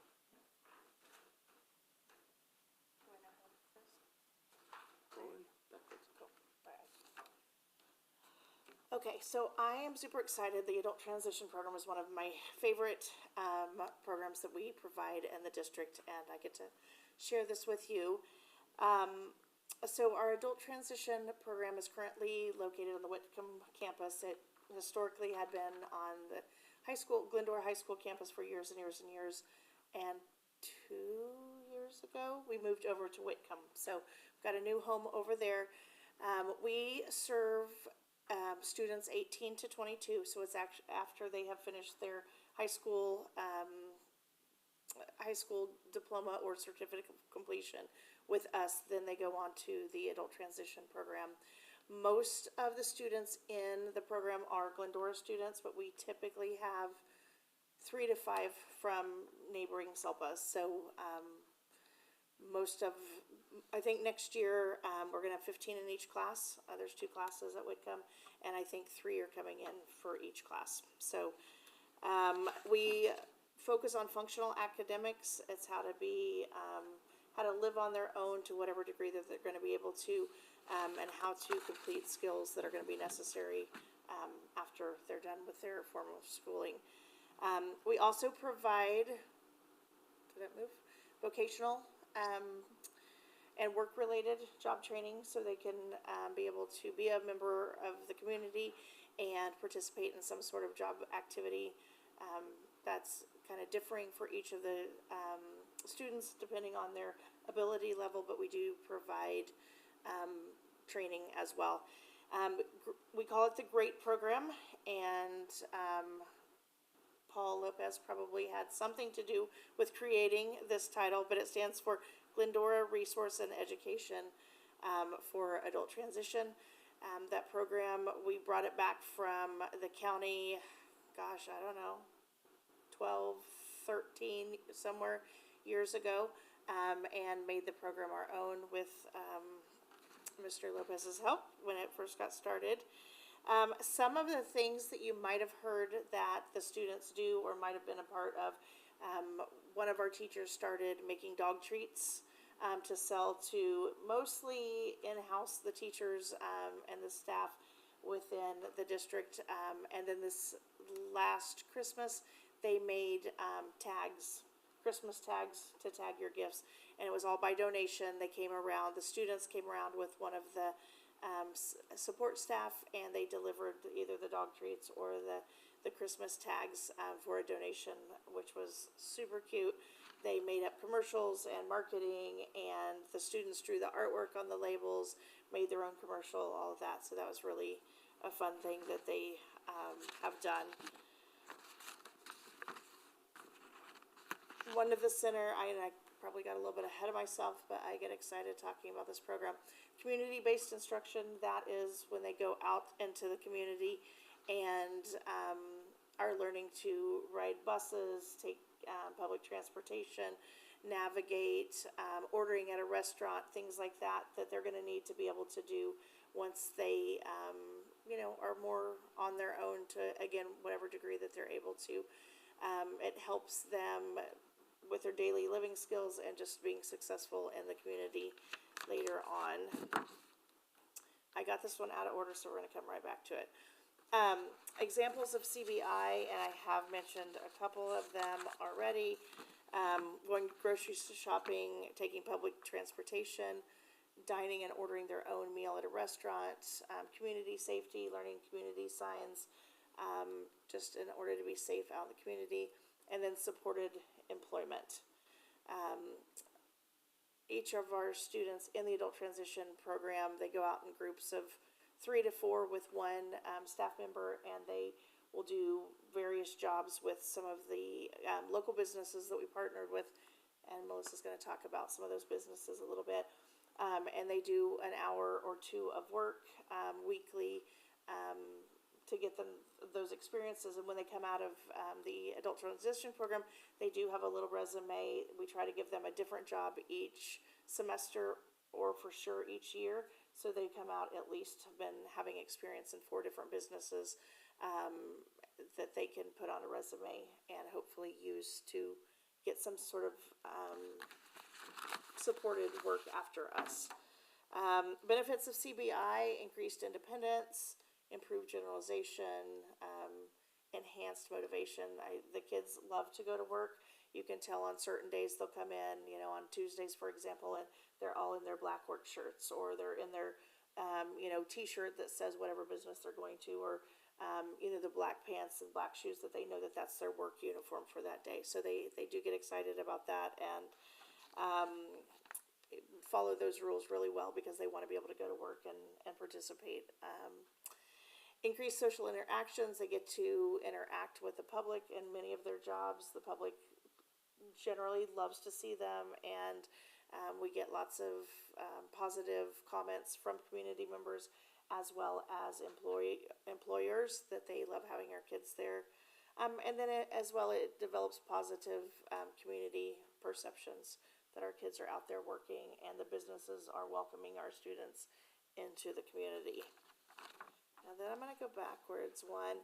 We also have a partnership with Citrus College, which I think is super exciting. Our 2nd, 3rd, and 4th year ATP students are able to take a course each semester at Citrus, and they're often the adaptive PE courses. We've done golf, we've done swimming, we've done circuit training, things like that.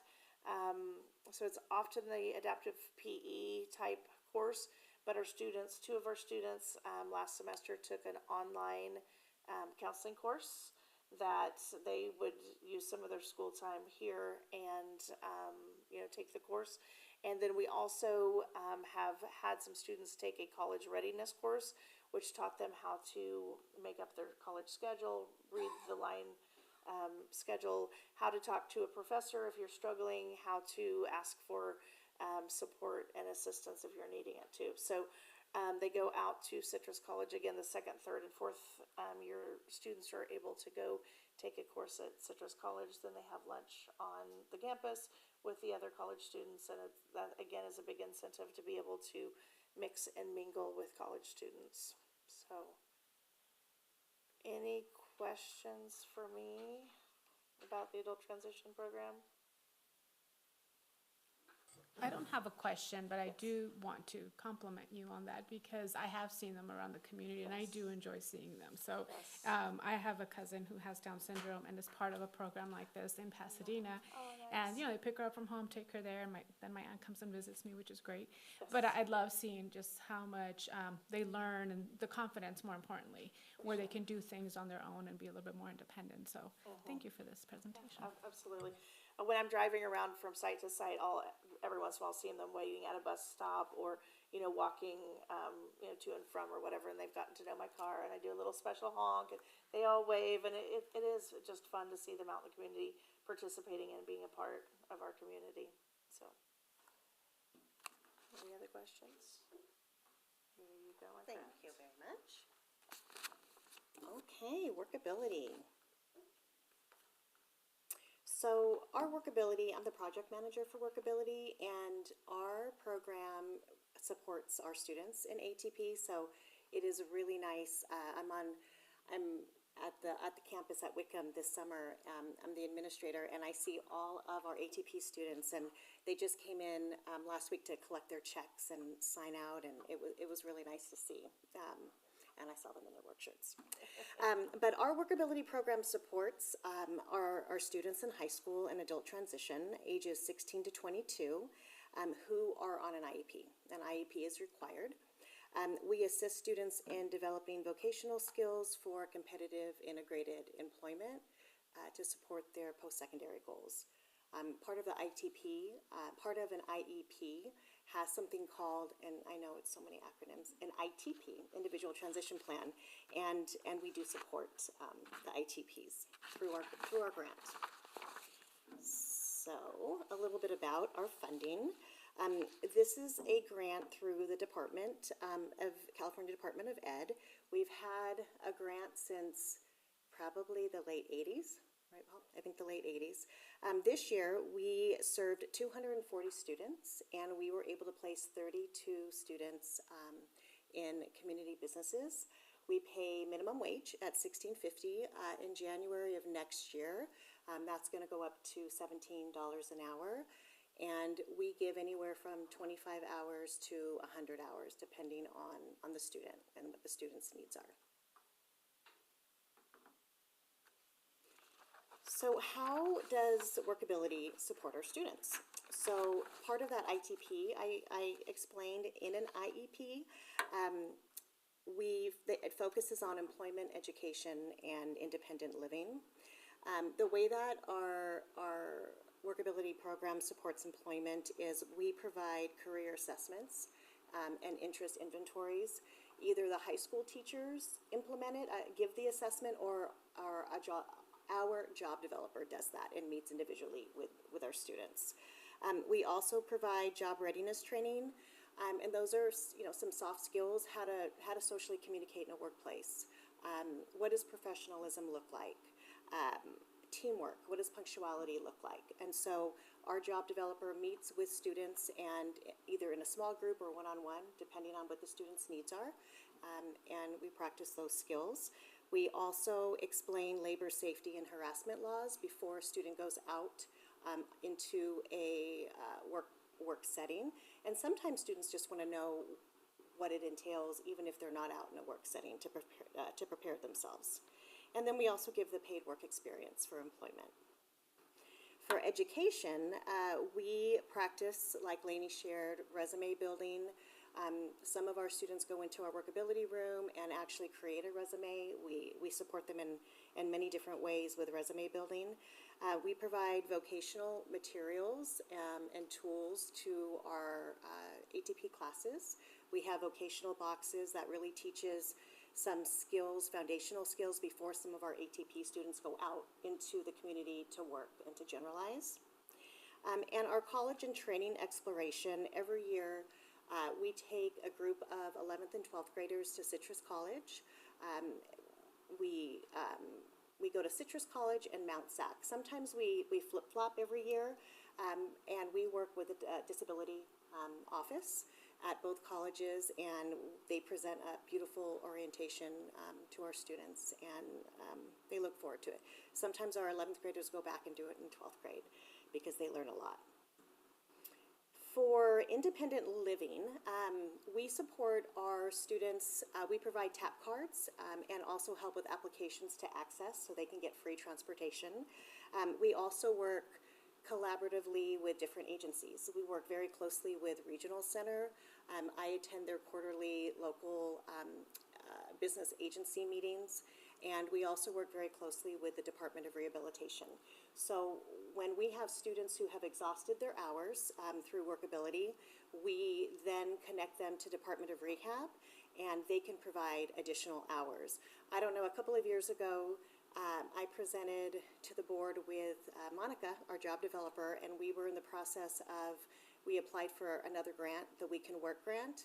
We're still waiting for approval. There's been delays in funding, but that is under the umbrella of DOR, so we're hoping that we can then give the additional hours and not have to go through DOR, but we're continuing to collaborate with them as well.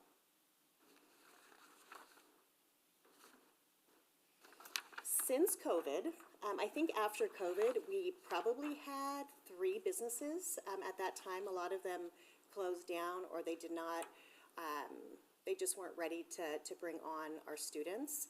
But I'm really proud and happy to share our ever-growing list of business partnerships.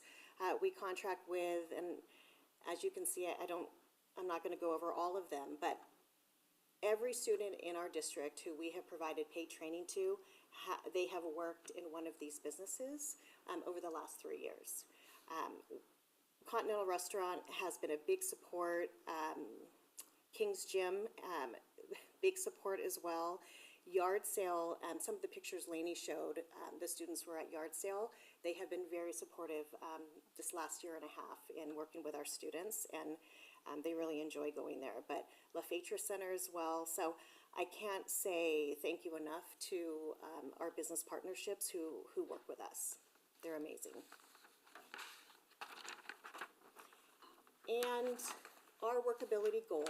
So our goal is really simple in the sense that we support a smooth transition for our students to be successful in post-secondary life with education, with employment, and with independent living. That is when we meet with a student, those are the 3 areas we are always looking at for our students. Any questions about workability? Do you feel like you have sufficient amounts of business partners, or do you feel like is that still ever growing? Or, because I imagine at a certain point it's difficult to get everybody to everything. Sure. Well, we try to be, so when we assess, we look at the students. Sometimes the students say, I want to work, I don't know what I'm good at. Okay, that's okay. So we do an interest inventory. That's where the assessments come in. And sometimes our students will say, well, I want to be a hairdresser. Like, that's what I really want to, I want to do hair, I want to do makeup, but we don't have that business. And so I work with our job developer to find just a plethora of different businesses and categories. So when a student does come to us and say, this is what I'm interested in, that we have that business. So at the beginning of every year, we meet with Joe Cena from Glendora Chamber of Commerce, and he is very nice and receptive and invites us to a breakfast so we can talk to businesses and explain our program. And we have a lot of businesses who say, oh my gosh, I would love it, but they only want an hour a week, and it's something that our students may not want to do. So we try to tailor it to their interests. Yeah. We are looking for a job site working with animals, so if you We've tried that too. That's mainly for me though, to go and supervise, but, if you have any, connections with animals, we're all in. Yeah. On a serious note, there was a pet store down in Glendora a couple years ago, and then Petco or PetSmart. For a while, we had it, and that was always a favorite Yeah. with our students. Everybody wanted to go work with the animals, so. And we lost PetSmart, not because of something that we didn't do, but sometimes corporate will say, too much of a liability to have students, and then, we had TJ Maxx for a long time, and they did the same. So, we're always out there job developing and looking for, different businesses. So, any other questions? Yeah, I have a question. Yes. I know that the program pays X amount of hours. So is the idea that after these hours are exhausted, that I think you said 25 to 100 hours, depending on the needs of the student, that maybe the businesses will hire them? Yes, Okay. and I'm so glad you brought that up. That is definitely our goal, for them to have the competitive, integrated, unsubsidized employment. We're really advocating, especially for our students in adult transition. They work, they're members of the society, but unfortunately, Lainey and I have seen that after they leave our program at 22, they're not in the workplace. And so we really try to bring in regional center before they leave us at 22 and say, okay, do you have, where's our student going after 22? Do you have a site? Do you have a vocational center? So we really try to linkage and get regional center involved, but that is our goal, for them to have competitive integrated employment. And we have a couple of our students who were close to 18 worked at Costco, and they hired them on after they graduated. And so it does happen. We're just hoping to see that for our students who are more impacted. A transition with regional center is great, which is so cool. Also, it might be beneficial to touch base with regional center about specific programs that are work-based programs, because then a lot of times they're hiring like that because of just the grants that are associated with regional center and day program development. So maybe even on top of regional center partnering with specific day programs that are community-based work-related programs, it gets so smooth, because I know like regional center provides a grant where it's like the staff member plus the individual, their salary's paid through regional center. And then, I mean, the workability is like that, because they're happy to have, two Nice. employees basically for Thank free. you. But so like that kind of transition stuff would be really cool. Regional center is great, but then they kind of fall off when they're like, these are our vendors. And then but even maybe having like a little workshop or something with those vendors and bringing them in. I know out in some of the places that I work out in other regional centers, not Sangame, like life after high school nights have been so successful for that transition piece of saying, these are the places, like soft handshake, these are the places that you're going to, these are the places that are gonna hire you. And then it's all set before you're even out, as opposed to talking to regional center, and the regional center then goes and finds their vendors. Right, just being ahead of that. Thank you. Yeah, no problem. Very cool. Thank you. Well, thank you very much for that presentation. Are there any more questions about the overall presentation that we've heard today? I have one more question for Dr. Murray. Back to the number of employees within the special education, you said we have 208. Of those 208, 110 are instructional aides, which make up more than half of your staff. Yeah. What kind of training do our instructional aides receive to deal with some of these like one-on-one students that they're working with? Because I want to be honest with you, a lot of the phone calls that I get and emails that I get are from either parents that have instructional aides or instructional aides themselves who have some concerns. So I kind of want to hear from you as far as what we currently do and what's the plan for the future, if we're planning on doing anything different. Yeah, so we have provided quite a bit of training over the course of the last 4 years for our instructional assistants, and I think prior to that, they did a lot of training as well. So we have 2 BCBAs in a district, which are board-certified behavior analysts, and this last year, we provided 8 separate trainings for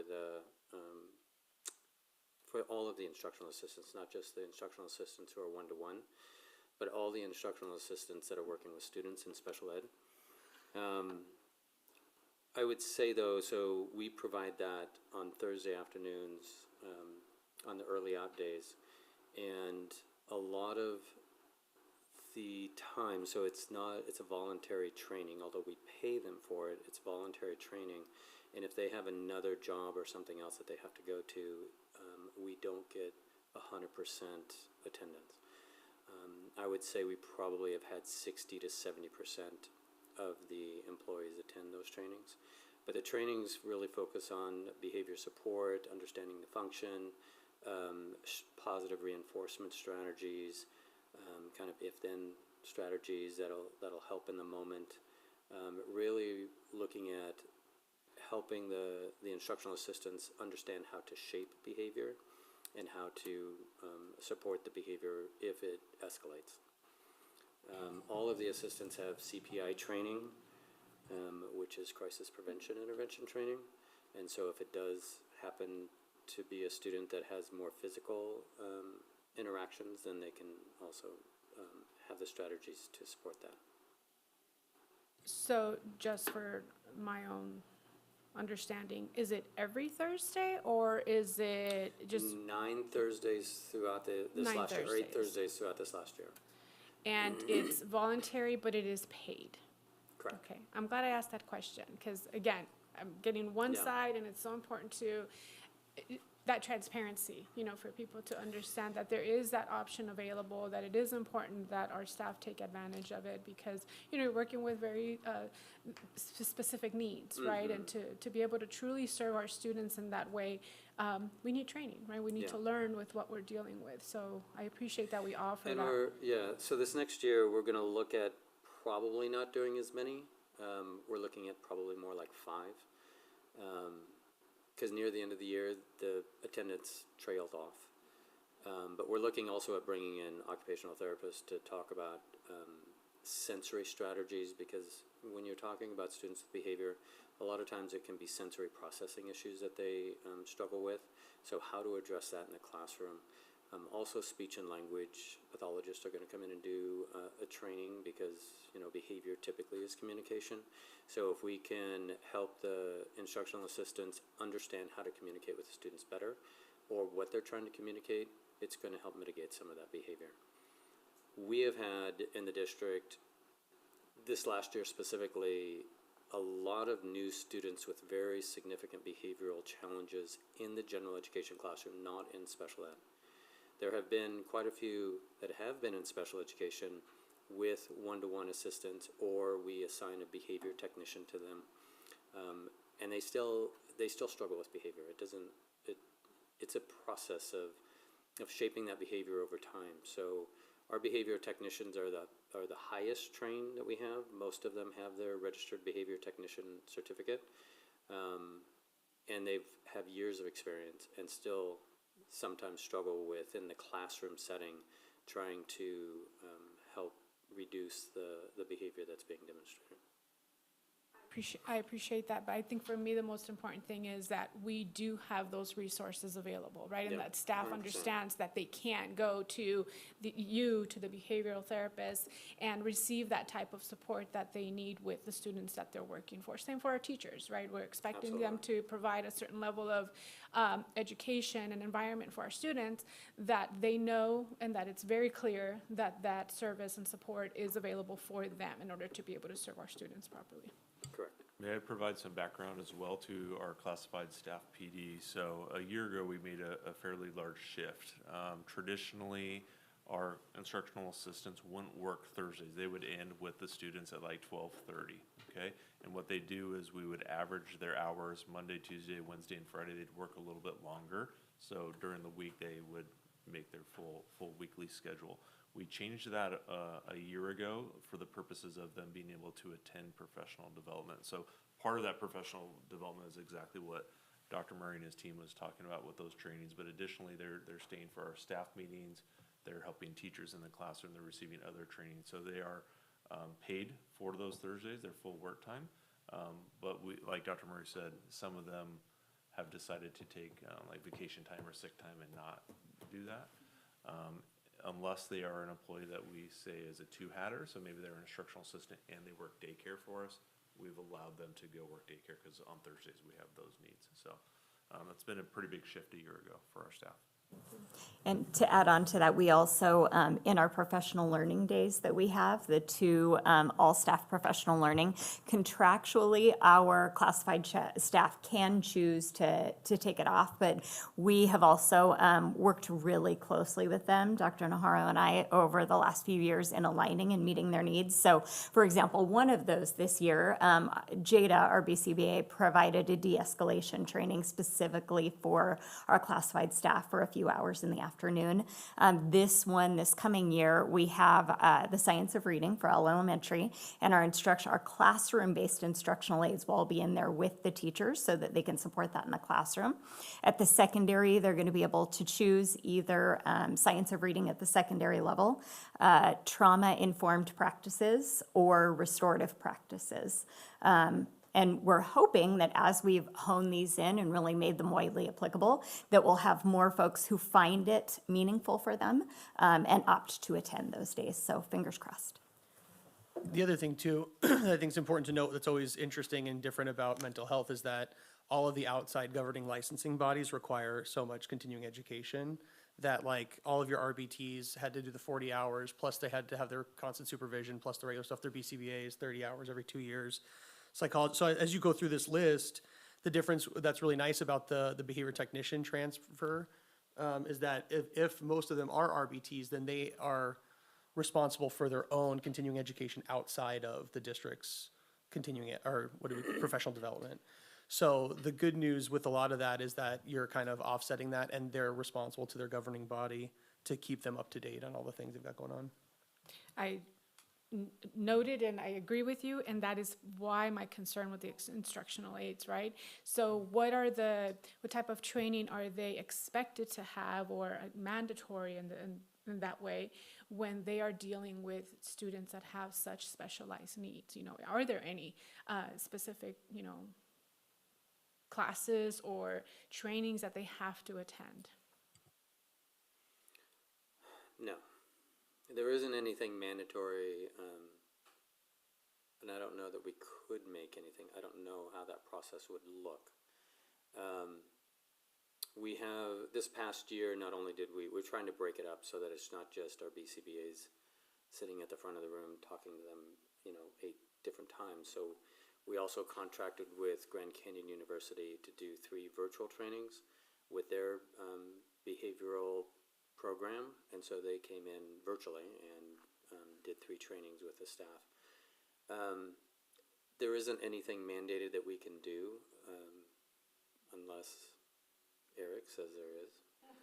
Do you think, in your experience with special education, that would be beneficial for our instructional aides, and more importantly for our students that are being served by our instructional aides, that they have more of a, basic, I don't know, just a couple of classes that say, or trainings that will help them be able to manage some of these, I don't want to say issues, but some of these things that come up, when they're dealing with our students. So Brian, can you talk about the CPI training real quick? Just give an overview of it. Yeah, so the CPI training basically is a 2-day training that looks at training people to address students who have behavioral escalations, or they may escalate mildly and it could just become a verbal aggression, or it could be all the way to a physical aggression. And the first day is all about verbal de-escalation, being able to understand how to intervene with students to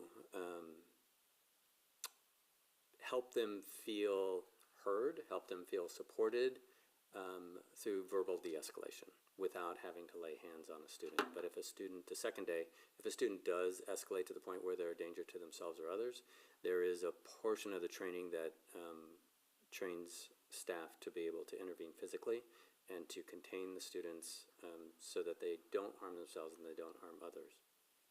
So you mentioned this because this is something that they do get? Well, yeah, and because it's ongoing. Okay. And so so I don't know how long the certification runs out. It's 2 years. 2 years. So every 2 years, all of our instructional aides, because you mentioned everybody has been trained, right? Mm-hmm. So this is the one thing where it's continuing, right? Because you do it, and then 2 years later, you're doing it again, and then you're doing it again. And it's important too for the people that are being trained to understand triggers, right? So I have to know what my students' triggers are. I have to know what other students' triggers are, because there have been times where staff have triggered kids. So they have to have an understanding of that. So that's part of the training, and it's the ongoing piece that they get all the time in the classroom. And the verbal de-escalation is so important to keep it to getting from the physical part, right? So they get that every couple of years. So that's why I wanted to kind of explain that. And that's Yeah. probably the best ongoing that we've had, and it's been going on since, God, I don't even remember, early 90s. 90s, Yeah. So we have 2 or 3 trainers now in the district, our 2 BCBAs, and one of our SLPs conduct trainings on a regular basis. And those particular trainings, while I guess they can be mandated because we do it during their workday, but a lot of times, like if it's a 4-hour employee, we have to kind of cajole them into staying the 6 hours during the day and pay them for the extra 2 to make sure that they get the full training. But the SELPA also provides training, so I would say in any given month there's 2 trainings available. And every 2 years, if you take a 1-day refresher prior to your certification expiring, it will then extend it for another 2 years. So it is a valuable training. I think it's something that is very useful when you're working with students with behavior. A lot of our students who are younger, at the high school, secondary and high school, the behavior tends to be more emotionally based, where they get upset, and you can like actually do a lot more verbal intervention with them. At the elementary level, it's more behaviorally based, where it's it may be sensory processing based, where they're not there to they're not aware of what you're saying to them in the moment, and they're just kind of acting out. So that makes it more difficult. But in terms of mandated training, I mean, that's as close as we get to having them trained during their school day on those particular skills. Is there any way to create some type of incentive for instructional aides to take a certain, sequence of, because this is something that I heard, and honestly, if I had a child who required or needed a one-on-one aid, I would think that the one-on-one aid has some type of training of something that would be beneficial to my child. Well, okay, so the majority of the one-to-one aids. So the other thing that happens is for our mod severe or SDC classes, where the behavior is actually most of the time happening. There's some students and a few students that are in general education classes that also have one-to-ones, and sometimes they have behavioral episodes. But most of the behavior is happening in the SDC programs. And in the SDC programs, we have BCBAs that are assigned to those classes, and they will go in, and on the Thursdays that all the aides aren't being trained, they will train specifically on a particular student. So that happens on a regular basis. I mean, it's not mandated, but it happens. Yeah. So I don't know, you talk about a sequence. I like the idea of a sequence. I think at some point you guys did a sequence with classified. I don't know if you want to talk about that. It was about 7 years ago. Lainey and I did a Tier 1 and Tier 2 sequence, and they received a certificate, and there was a lot of buy-in for that. I think we only had a handful who didn't finish. We had some raffle prizes and stuff going on too, but But it was well-received. it was, I think, yeah, for the most part. And many of our current aides attended both Tier 1 and Tier 2 and finished it. So maybe something like that coming up. Any other questions from the board this time? One last question. How can, and I have asked our principals this when they've provided their presentation, how can we as board members, and I'll speak for myself, advocate and, with our legislators for improved funding for special education. This is part of the reason why I wanted this presentation. I think it's important that we understand special ed as a whole and how it is terribly funded and how the needs are just increasing and the funds decreasing and what that means for our district, but also more importantly, what it means to our students. So I would like to know what you think, how you think we as board members can support you and what you would like for us to be looking out for. Is there any assembly bills that are currently moving their way up that you would like for us to support? Things like that. There are no current funding assembly bills that are moving up. I think the CYBHI was one of the big things that's going to happen, and it's going to help quite a bit in terms of funding. Although it doesn't fund special education specifically, it does fund the DIS counselors that counsel our special education students. So that's going to help a great deal. I think in general, I think the state, and I can't believe I'm saying this, but I think the state has been fair in providing the funding and increasing the AB 602 when they can. They haven't neglected. I mean, overall educational funding might be a different story, but even with our AB 602, we are getting an increase this year of 1.5% or something along that line. I can't remember what exactly that is. When it comes to funding, it really is the federal government that has created all of these mandates and not funding what they promised to fund, and I don't know how to impact that. I think we've got a lot of state legislators. I went last year to what they call Ledge Day and met with a number of them. They're very supportive of special education. I didn't meet any of them that hesitated at all to supporting bills that supported special education. I don't know if it's funding, but it definitely was different laws and different issues that supported special education students. So I don't know. CSBA has taken this on quite a bit too with getting the 40% through the federal government, but it seems like, there's a lot of discussion and it's just a big bar to jump. So I think keeping pressure on that would be great. Yeah, there is a state, or maybe it's a national organization it's called Fully Funding IDEA. I think that's the name of it. So yeah, I think they're ongoing efforts to lobby the federal government to try to make that happen. Anything locally or here for you guys that you think you need more support with, or anything that's like, are there students that are missing out because we don't have access to certain things? Are there programs that need additional support in some way? Things we should keep on our horizon or in our viewpoint for the horizon?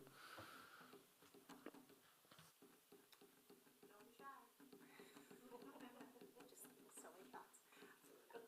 I think the board you all have been very supportive of our programs. We have we have an amazing SELPA who supports our district as well. But I thank you for asking that. I think special ed is ever evolving. It is very gray, so if the need does arise, we know that you're going to be supportive, and maybe we'll be back here. It's transitioning very quickly, kind of everywhere. And so, I know as different programs pop up and different, it's like, there's a new grant every day for something completely different that my entire field has changed entirely in the last, I'd say 5 years, just because of what the state wants. So I know there are different things that will come up, but as they do, the places that I've seen be really successful in this area have been looking at really unique or new different programs that come with those grants that can really help and support. But it does take a lot. So if those things come up, let us know, please. Well, and you're currently waiting on a grant, right? You're still waiting to Yes. hear from the grant. Yes, it's last February. And finally, I do want to say thank you. I know this was a lot of work, and sorry I made you do it, but it is one of those things. I find it very valuable. I think it's important for the board to really understand the work that you do and the way that special education serves our students, because I know that we all get questions, complaints, concerns, whatever it is, and this provides us with a little bit more background so that we know, where that's coming from. And also when you come in and talk to us about all these things, it's good to have a little bit more of a background and understand truly. Yeah. And I know this is only the tip of the iceberg, right? And there's so much more to it. I completely understand that, but I do thank you for taking the time and creating this presentation and time off your day to be here for us. I think it was important as well, so I appreciate all of you. Thank you, Dr. Murray, Melissa, Laney, for all the work that you put in your presentation today. You guys are awesome. Okay, well, that brings us to the end of our one agenda item. So could I get a motion to adjourn? Is there a second? I'll second. All in favor, say aye. Aye. We are adjourned.